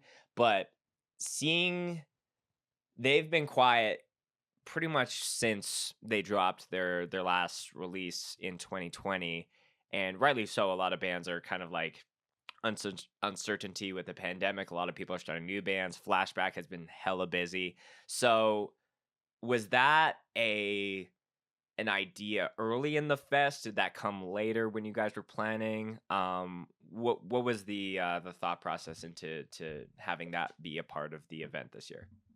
Yeah, so that was again an earlier band, like definitely one of the first like five bands. Um, it got caught wind, like Nathan was speaking with Jess, I think, and it caught wind between them about like, hey, um, like we'd love to like get like flashback over to the fest, and it's like, and then I think he also brought up like, yeah, Stepping Stone is like basically done, but we'd love to like do that, and like that could be our last show. Mm. And then as soon as I heard that, I'm like, I was familiar with Stepping Stone. Like, anyways, like they've been here, they've been to Ontario a few times at least over the years. And I'm like, wow, if we get to do like their last show, that could be super cool for the fest and like a super cool like selling point as well, and just like sick moment in like Canadian hardcore, I guess. So yeah, like yeah, of course we'll do Stepping Stone and Flashback since they share members and it makes sense. Let's do it. Yeah, it's I I can't I don't even really know where to begin with the impact that that band has left on Western Canada specifically, because you were mentioning like Cold Shoulder was one of those earlier bands to like get visas, do the damn thing, and go down to the States and play a ton of shows. That was stepping stone for our side of the country, I think. They were that band to go and play California, play with Dare before they blew up, play with all these bands and play all these fests. When I got to see them at Snow and Flurry Fest 2019, that I think was one of my favorite sets of them, just because it was like I'm seeing all these people just go the fuck off and lose their mind for this band that like I've filmed them to like 20 people in like a tiny little Winnipeg venue when you know State and Suffer just came out, so that's going to be very full circle for a lot of people. I think it's going to be very full circle for Scoped as well. It's I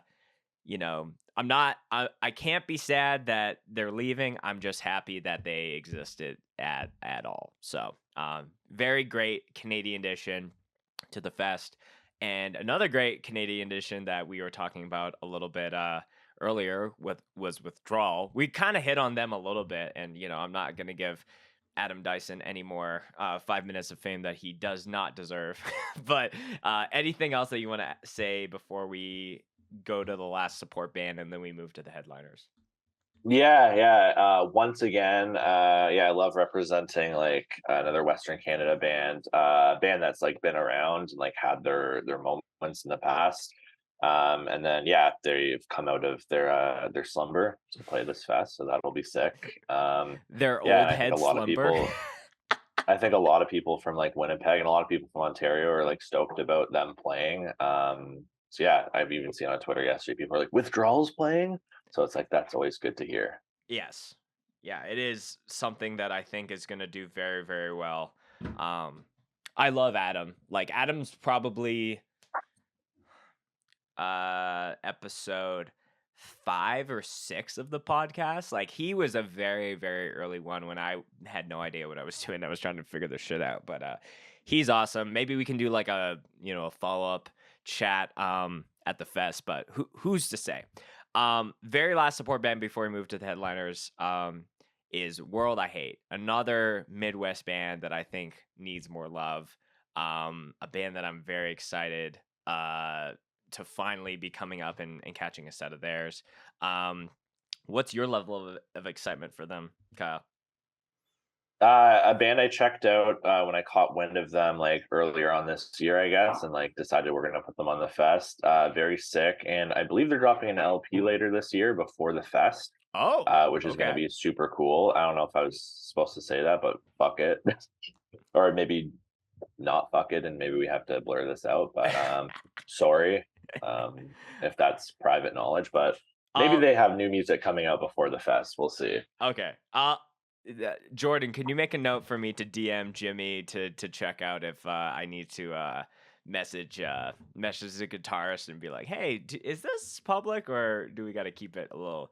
Some I like when people drop little tidbits on the podcast, so it's not like here's the fucking Instagram post. It's like I love leaving little bits of lore in different podcasts, but that'll be up to him. We'll see if we can show that publicly. Um, Headliners. We're gonna work.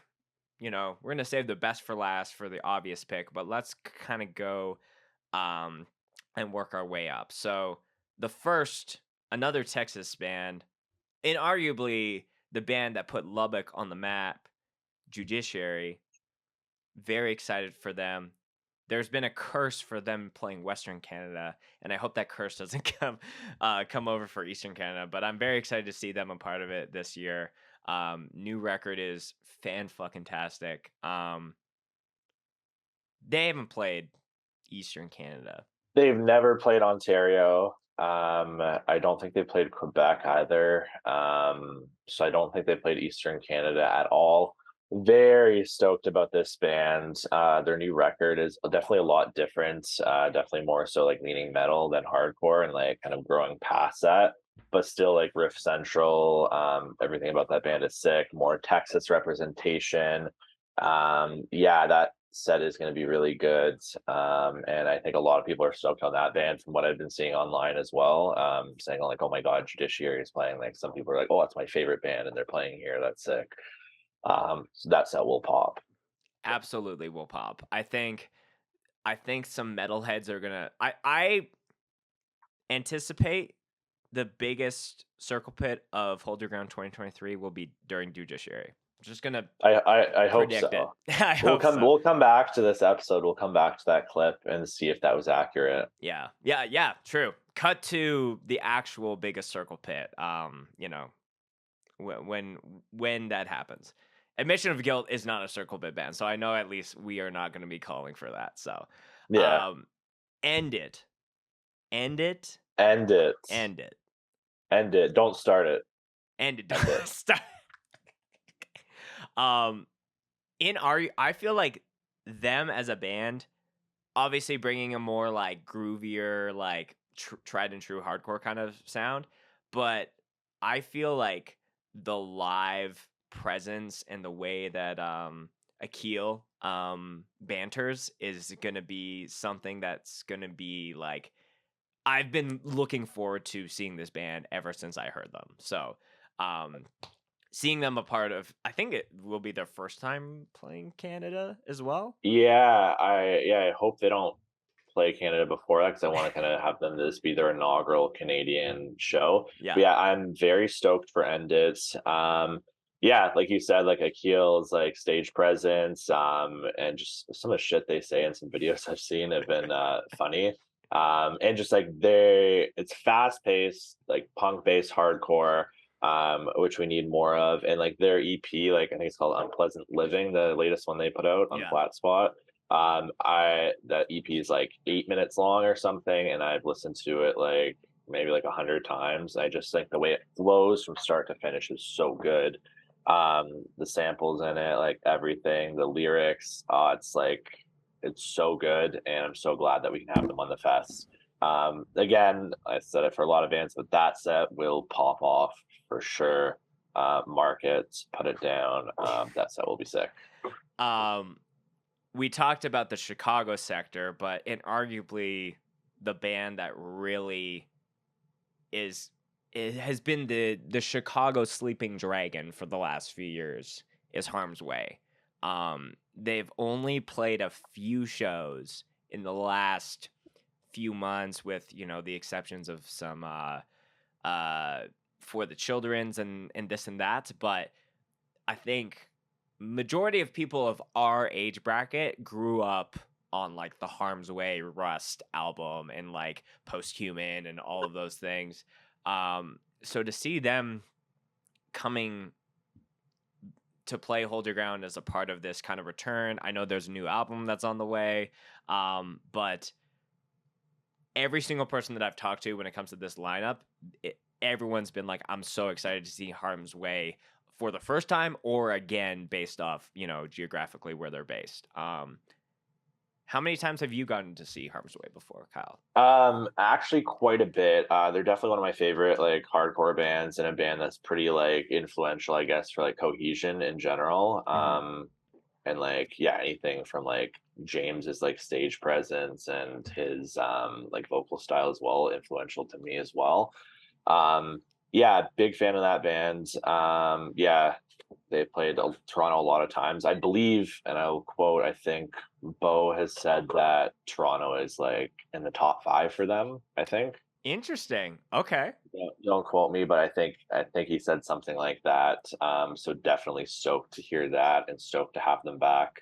And yeah, and like Toronto loves Harm's Way in general. Like I've seen it at shows, like the way people like some of their sets have been like quite scary that I've been at in the past. And it's like for a reason, because it just kind of brings that like innate like fear and like anger out into the crowd, and violence. So Mm-hmm. that's going to be a really cool set. And like you said, they're like a sleeping dragon now. I don't know if they're like necessarily going to be like full-time touring anymore, or maybe they are and they're just waiting for new music. But yeah, I think, and yeah, they might have new music out for the fest. We'll see. I'd be stoked to hear if they do. Posthuman came out in like 2018, I think, so that's like 5 years. Long So overdue for the new I'd Harm's assume they Way. at least have a single out by the fest, which is going to be sick. Anything they put out is like good, and like they're a band that gets better with age, I think. Shockingly enough, I think Posthuman is probably my favorite release from them. Okay. Rust is obviously legendary as well as Isolation, but like yeah, like Posthuman, like some of the stuff they did on that is crazy. Yeah. Without saying things because it's not my place to say it, but I know that more than one song will be out prior to the fest. And I can also tease here that we will be doing, hopefully not just one, but maybe two specific Harm's Way podcasts from now until Hold Your Ground. So that's all I'll say on that. We've talked a lot of bands, but the theme and the big silver bullet, if you will, when it comes to Hold Your Ground 2023, the almighty No Warning doing their 20-year anniversary of Ill Blood. That is crazy. They've announced a couple other shows, but I feel like that's not within the Ontario era. So this will be the first and only time that it's happening when it comes to the doing that record front to back on home soil. Yeah. Let me give you the specifics on that. So yeah, they're doing that European tour Simulacra. They're going to be playing that album like front to back there. Um, and then other than that, this is a Canadian exclusive show. They'll never do this again in Canada. And they'll never do this. Yeah, nothing else is announced for North America for them doing this. So like if you want to see this album played in full, like this is the fest you need to go to. No Warning is a huge band for Canadian hardcore, just from their come up. They've been around for quite a while now. And obviously like they've been laying low like the past few years, like doing some shows here and there. But definitely take this as a rare opportunity to see Ill Blood performed in full, as well as just seeing the band in general. Yeah. And this is something that's like super important for like Canadian hardcore, I think, Ontario hardcore and Toronto hardcore in general. Mm-hmm. So very like honored that they trust us enough to kind of have them play that album in full for the fest. Kind of shocking to see, and like shocking that like the way it turned out, that like that was going to be our headliner. There were like people in the past maybe that have said like, oh, like, are you sure you want to do that, or like, don't do that, sort of thing. But I'm like, no, I want us to do it and we should do it. Why did people challenge you on that idea? People challenge us for it because they're just kind of like, yeah, like, I don't know, like, some people actually said like, I don't know how well it will do. I'm like, are Bro. you do you have any understanding of how like shows and fests and like certain bands work? Whatever, but we did it anyways. I'm sure there's some more people that have other thoughts about that, but we're stoked to have them. Very thankful that they agreed to doing this with us.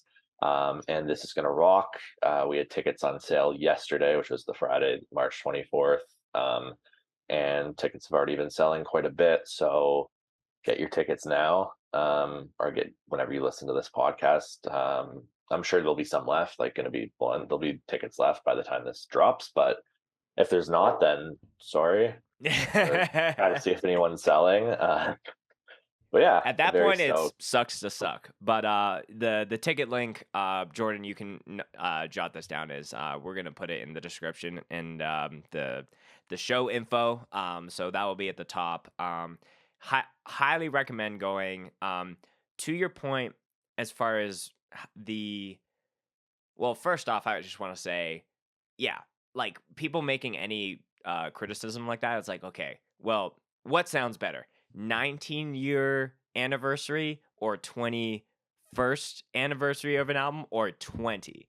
So sometimes, like when you're booking a stuff, you realize that there's these serendipitous times for different bands. There's a last show, there's an album release, there's a reunion of some kind, there's an anniversary. I think that's kind of the beauty of putting together the crazy party that is a hardcore fest, because you're able to like it's not just like who's the coolest band at the moment. It's like, oh, like where are we at in 2023 and how can we make something that contextually makes sense with what's going on. um, Especially with a lot of the support bands that you got going on, a lot of those bands have new releases. A lot of those bands are like underdogs that are on the come up. So to me, like, I don't think, and this goes back to an earlier thing they were talking about, I don't think it was about topping, the lineup and the scalability of all that. I think it was about, okay, what is the best version of Hold Your Ground that we can do in 2023?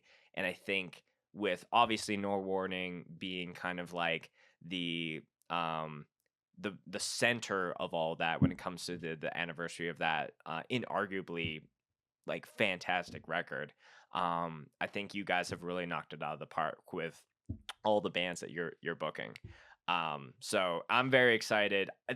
No Warning is also a band that every time Wild Rose was getting announced, there would be rumors of No Warning, and whether those rumors were true or not, it just goes to show that that is a band that cross Canada people are excited about. So Yeah, I it's hope a lot of Western Canada folks fly out for this so they can see them as well, which I'm sure they will. oh 1000%. Yeah, and like lots of lore, funny enough, with that band. With like, oh, I hear they're playing this fest. I hear they're breaking up. I hear this. I hear that. So Um, mysterious. yeah, so mysterious. But forget what you heard. What you should know is that they are playing Hold Your Ground Fest in Yes, 2023. that's no Ill Blood mystery. That's no in mystery. full. Yeah. Also, like, quick like side note, when we were talking to them initially about booking them, we're like, yeah, they could like headline the fest. That would be sick. And then actually they brought it up like to me saying like we could do 20 years of Ill Blood. And then Oh, it was I their brought idea, that to the not rest. yours. Yeah, no, no. And I brought that to the rest of the team. And then like, cause we were like debating like whether we are gonna move forward with them. And as soon as I said that, I'm like, we cannot say no to that. Like there's no way we say no to that. Exactly, man. That's the confirmation. Yeah, So we did it. We locked them in and here we are. that's so sick. So yeah, if you're a No Warning fan, this is your warning that this will never happen in this kind of context. So get your tickets to go to Hold Your Ground out in Mississauga. A few of the last things that I want to hit on because we've touched on the entire lineup. Definitely took. There's a lot of great bands and a lot of great shit to talk about. As I want to make sure that before we have to wrap up, we can hit on some other things. Um, I'm sure as far as like things that you're talking about for 2023. And this is something that I just had to see time and time again for any of the sets that I was posting. But how are you guys going to be combating the horseshoe situation that was last year? Well, okay. Because I I have know everyone there was infuriated, and it's just like, bro, it is not hard to move up. And but yeah, I'm sure like that's a problem. You know, it's at the same venue. I Yeah, talk to me about where your mind is going and how you guys are yeah, going to combat that. yeah. So there's a couple of reasons why that happened. One reason being a lot of people that were at the fest. There's quite a few like hard moshers from like out of town and like scary moshers, I guess I'd say, and like some scary bands that were playing, I guess I would say, that people aren't necessarily used to. So like the violence was intensified.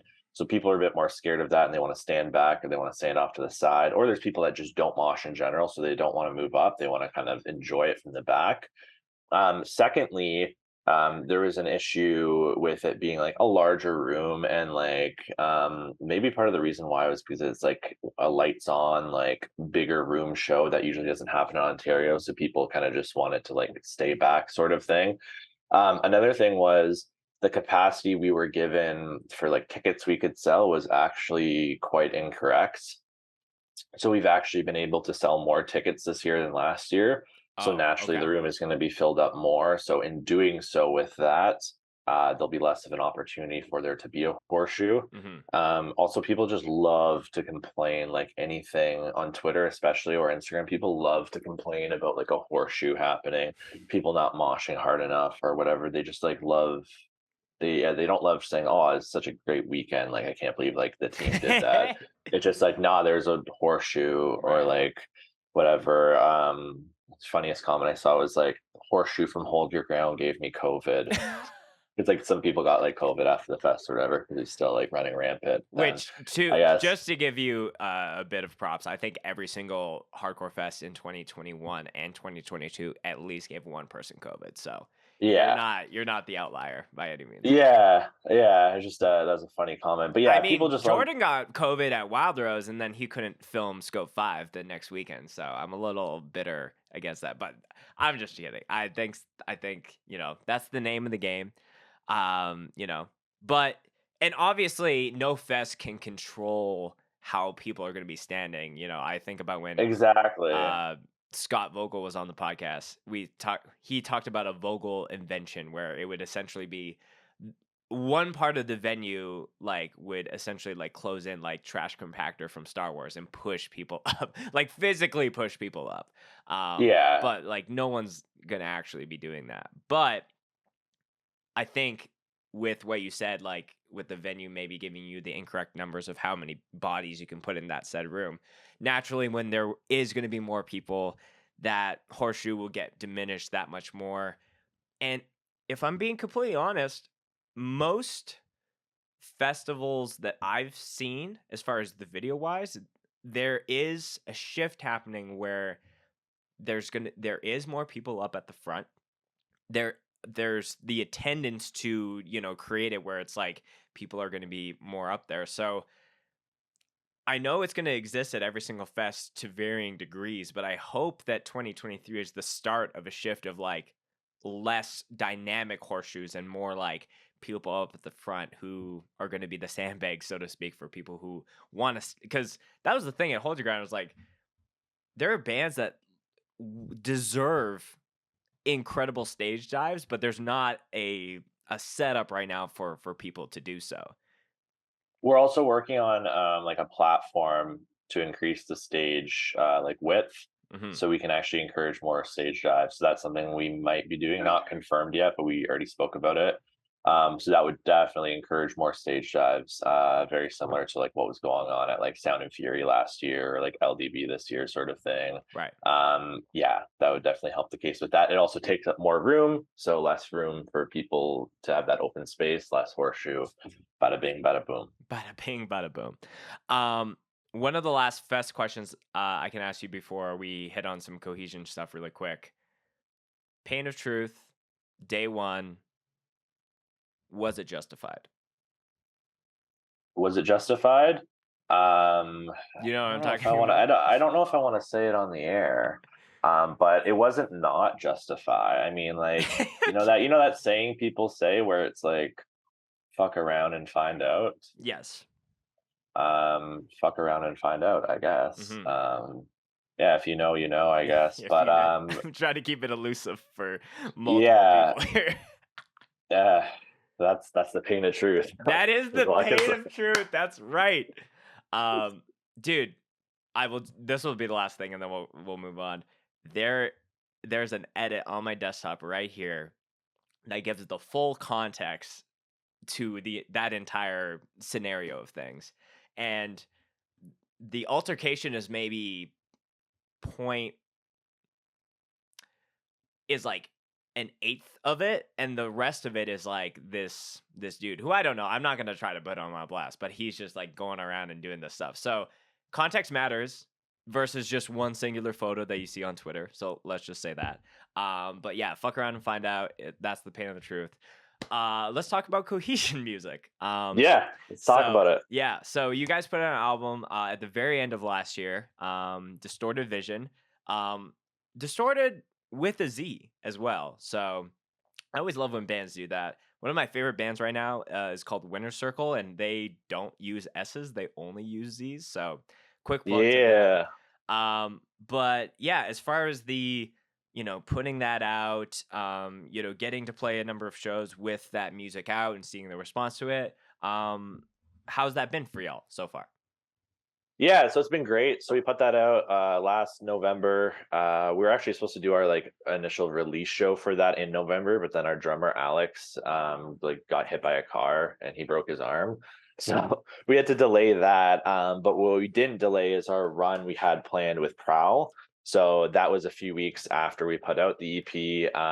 So we got to play some shows with them across like Montreal, Ottawa, Barrie, Hamilton. That run was like a dream come true. Like Prowl is without a doubt like one of the best bands in Canada, if not the best hardcore band in Canada right now. Mm-hmm. So those shows were super sick. We got to play a lot of the new stuff live, which I think went well. The response in general to the EP, I think, has been great. A lot of people say like, yeah, it's like a step up from the last release, but still like true to the sound of the first release, which I like to hear because like we're always trying to get better and not like go back Yep. and like write worse music. That would suck. Still on that like weird like wavelength, I guess, of like just finding our own lane of like that solid mix between like hardcore and metalcore and just kind of like do our own thing between that. Like we don't really like everyone in the band listens to different stuff, like whether it be metalcore or hardcore or like pop music or like older metal, new metal. So we just try to do our own thing with that and kind of carve our own path, I guess, Yep. without sounding like corny, but I don't really care either way. So yeah, the response has been good to that. And then yeah, we did our release show in January, so like a few months later when Alex was healed. It was his first show back, which was so incredible. That was sold out. That was with Spirit of Vengeance and Mile End as local support. And then I also had a show that day with Exide and Broken Vow, so they hopped on that as well. Mm-hmm. So that was sweet. That's probably one of our favorite shows we played as a band as well. Yeah, and we've done like some other like local stuff in like London. We played Toronto last night with a band called Old Pets, which is like an instrumental like prog band, which was Oh, it's okay. like super different, super cool though. We kind of went into that show with like weird expectations because we're like, I don't know, we sound like kind of heavier than like a lot of the other bands, I guess, on the bill because there's like a pop punk like emo band opening, and then there was like a post hardcore band as well, like before us. So it's like I don't know, but it like popped off. People actually moshed. The room was packed. Lots of love for playing in Toronto, and lots of love to Old Pets for having us. Yeah, and then we're playing tonight in Steel City with D Block, Days Lost, Bruiserweights, Bar Down, and Die Alone. So that's going to be a banger of a gig. Also sold out again. I think we're doing some stuff in June with another Ontario band to be announced. One of my favorite Ontario bands. Love them. Yeah, and like I said before, we're working on some new music. So we'll probably have that out for the fest. if not before then, yeah, we're kind of just gonna take it as it comes, I guess, and whatever opportunities. We're trying to do some like international stuff, but I think that's going to be delayed for a bit. But eventually, we are going to get down south since we're closer to the border. We really want to play Buffalo and Detroit at the minimum because they're like bordering us, and fairly easy to do that other than like the visa stuff. But I think we're just gonna pull the trigger soon and kind of get started with that. Yeah. But yeah, we'll see. Yeah, it sounds like your calendar is full for cohesion and hold your ground stuff, so that's really exciting to see. I'm hoping to see cohesion do more, whether it's to the states or coming back through the western side of Canada. I think you guys do have something. I think one of my favorite aspects of your guys' band on the sonic side is, well, yeah, on the sonic side is you guys have that like very like guitar pedal like um effect style of riffs where it has that like horror movie aspect, and then I think combining that with your vocal style, which I've said when we've featured cohesion on different listen up podcasts, where it's a little bit more hardcore leaning, a little bit more despise kind of like focused. I think it really works well, and yeah, I think the new EP is great. I've listened to it today a couple times, but yeah, it's I'm excited to see what's next for y'all, whether it's Split or another EP. But yeah, I'm sure, you know, but without getting too into the details here, I think I'm going to see Cohesion a lot this year. So I'm excited about that. Yeah, yeah, I think you will. I think that is correct from what they are saying. From what they are saying. That's From right. what they are saying.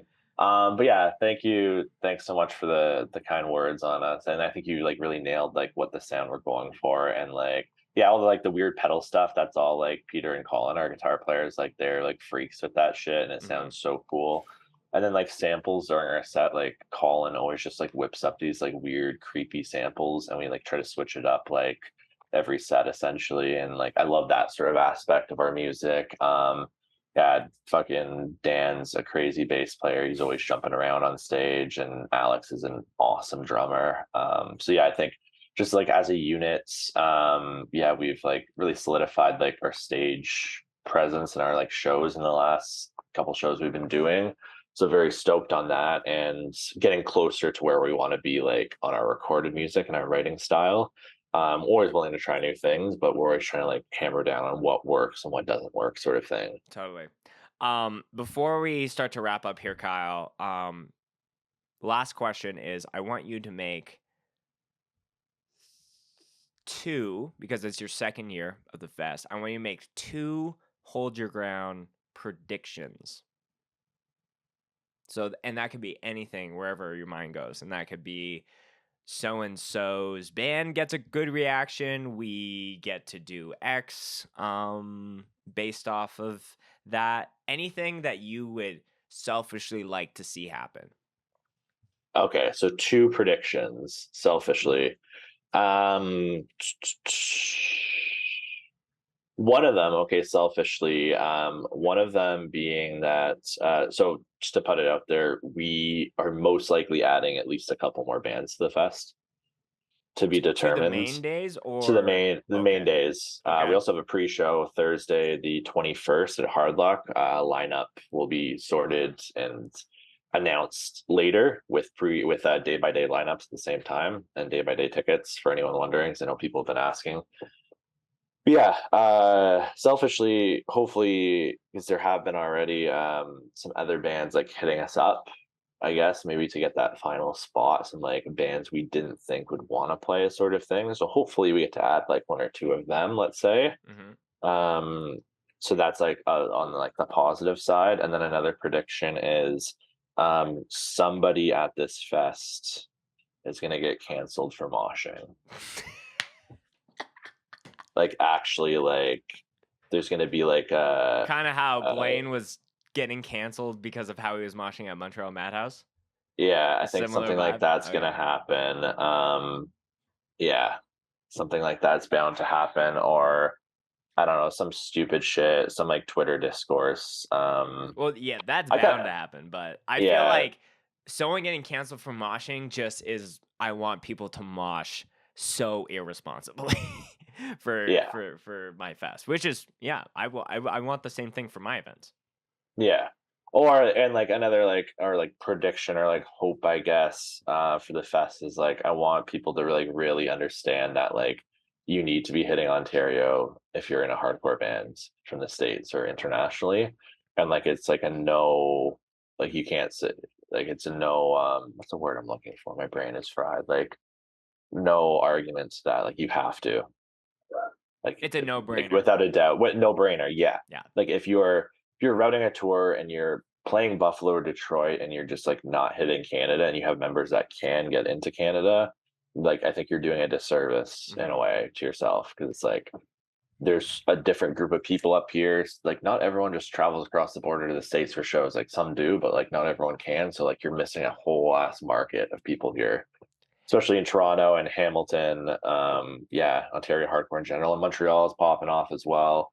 And then all of Western Canada. So like definitely like don't look down upon Canada.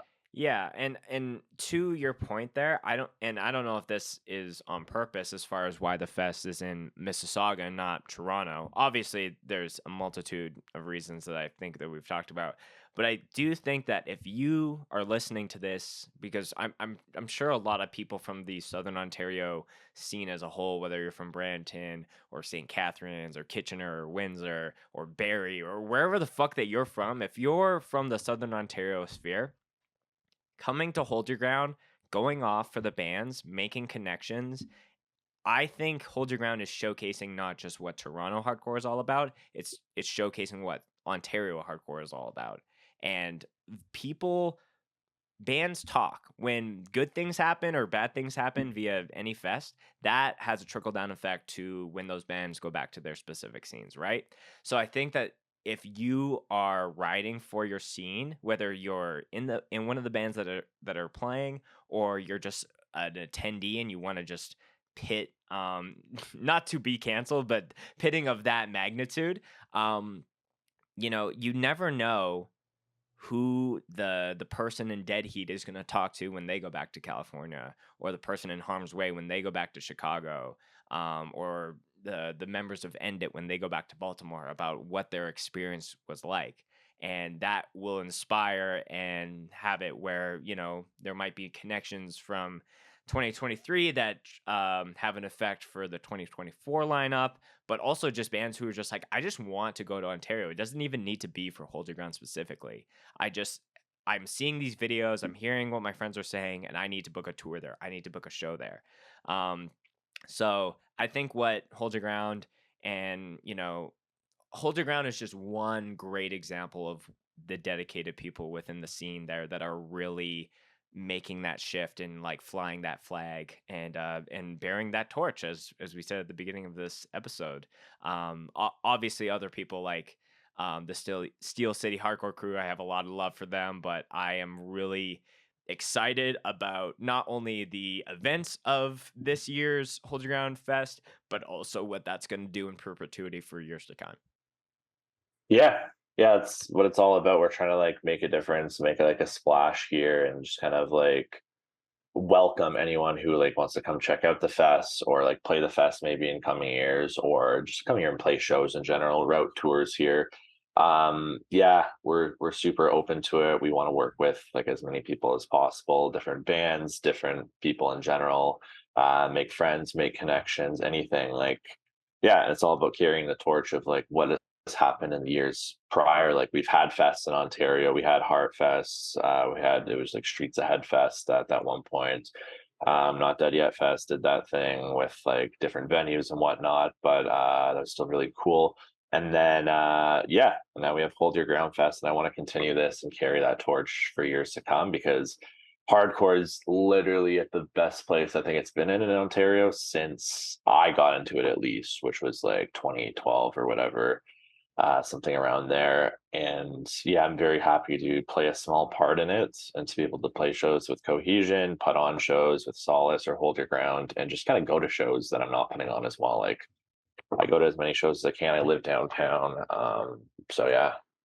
Yeah, man, it's there's a theme, at least for stuff that I'm working on right now, where I've been writing a track that's all about like filling the gap that you see, and like really being like, it's an undetermined weight of what it takes to book a fest, be in a full-time touring band that's like, you're the only band from your scene that's going out and playing shows, or you're filming shows and you're doing all this stuff. It's an undetermined amount of weight and sacrifice that you need to make in whatever else you have going on in your life, but it's worth it and it pays off, and there are things that you wouldn't even imagine will happen down the line because of your efforts. So again, I'm really excited for Hold Your Ground this year, and everyone listening should be too. All the ticket info and all the other details when it comes to all the bands that we talked about and how to get tickets are in the description and the YouTube of this video. Um, Kyle, let's end on a Kyle Mosh related story.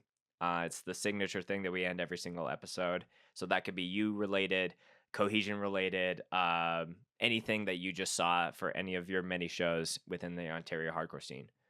What comes to mind, and what do you want to end on when it comes to Mosh? Yeah. Yeah. So I do listen to the pod, so I should have prepped one, but I have one. I have one that's quick. Maybe I'll throw another one in too. Fuck it. But the one that comes to mind since we're talking so much about Hold Your Ground is day 2 of Hold Your Ground. Mile End opened the fest, and during their set, I went up front. I was gonna like maybe mosh a bit, but just like obviously support and sing along to FCHC, obviously. Right? So during like the first sing along, I went like right up to the front. And I was kind of like, I don't know, I was like trying to get the mic, whatever, sing along. And then after like the sing along parts, there's essentially like a mosh part. And I was just doing the sing along and I was gonna hop out. I didn't really have intentions of moshing. And then all of a sudden, the crowd going fucking crazy, of course, supporting the local boys. I got knocked in the face like pretty hard. Mm-hmm. Hat like flies off. My nose just like I just touched my nose. All of a sudden, it's like dripping down my hand and down my Oh, arm. I'm like, fuck. oh, that might be broken. So then I was kind of like freaking out Yeah, first about like, day of oh, the like, second day of the fest, or first band of the yeah, second day. Yeah. yeah. And I'm like, oh, like I have to play in like a couple bands. Like, what's like, I don't know if I could like perform and like go in the washroom and check it out. My nose completely crooked. I'm like, oh, great. And then kind of like determining if it's broken or not. And then like I ice it, I like chill out for a few bands. We have to actually like switch our set. Cohesion had to play later, like after Age of Apocalypse, which I didn't want to do. But just because I'm like, yeah, I don't know if I could like Oh, perform is like that this. why? Yeah, yeah, no, it's Oh, not. okay. There's no other reason. So yeah, it sucks that we had to do that, but like I just like didn't know if I could perform. But ended up being like more so just like nerves and like trying to run a fest and play a show. But like my nose ended up being like fine. I think it like popped back into place. Mm. But yeah, during Mile End nonetheless, our good friend. So that was kind of funny. Wow. Yeah. I was like, yeah, because I think what you said, I think we played third or second or something. I was like, I think it was more like fourth or fifth, but maybe it was supposed to be that based on what was going on. But you have it a sitcom episode and a half when it comes to your nose, which have to make decisions on the fly. So I totally get that. Yeah, I just like kind of talked to the guys and like Age of Apocalypse. I'm like, yo, are you like cool with this? I just like busted my nose. They're like, yeah, they're like very like cool with that. But yeah, and I think a couple people may have missed their set unfortunately because of that. But so like, sorry. I mean, shit happens. Sorry, I had a little river of blood coming out of my face, so I had to make some judgment calls. Yeah, yeah. So yeah, have to make a last minute audible play right there. But we're all good. We're all good. I That's a still mosh prediction from that I'm time to hoping not time. for this year is no Kyle No, nosebleeds. no, no Kyle nosebleeds. And like that's why like at the fest I wanted to mosh like more, but I'm like, I gotta be responsible. I gotta work this fest. I gotta play a set. Like I don't need to be out there moshing. Like we have enough mosh warriors like for the day. Yeah. During Division of Mine though, I did, and that was fun. There are a few exceptions, even when you're working a fest. Yeah, Yeah, really love that band. yeah. So I that's a great story to end on. But yeah, Kyle, all the info for Cohesion and Hold Your Ground will be in the description and the show notes. Anything you want to send the people off with? Any other final words that you want to say, or anything you want to plug? The floor is yours. Yeah, yeah. So Hold Your Ground Fest. Although like I came on the podcast, I do just want to like make sure this gets out there that Hold Your Ground Fest is a team of 4 people. So Hold Your Ground Fest is me, myself, Kyle, it's Jessa, it's Adam, and it's Katie. We're all working together to make this thing work for Ontario hardcore, for Canadian hardcore, and just in general. Very happy with all the support that we've been receiving. I'm very thankful to the bands that are trusting us to put this fest on for them, and to anyone else that's coming. Yeah, can't say it enough. But yeah, www.holdyourgroundfest.com. We have some info, we have some passes on there available. Please pick one up. Please share it around to your friends and keep spreading the word. We're in the second year of a small DIY fest. So these years really matter for building it up to the level that we want to get it to. And if you want this thing to keep continuing, you have to support. Yeah, and love to like have any new bands on next year, or any bands on some of my other shows. I don't want to be that promoter that keeps booking the same band, so like feel free to reach out to us, reach out to me personally if you want to play one of my shows. Definitely want to be spreading the love and continue what Ontario has going on. That's beautifully, beautifully said. I am very excited to be involved. Not only to play again with one of my projects, but also, to be filming for Scoped. Very much looking forward to that. And yeah, if you have it again, holdyourgroundfest.com. Check out the lineup.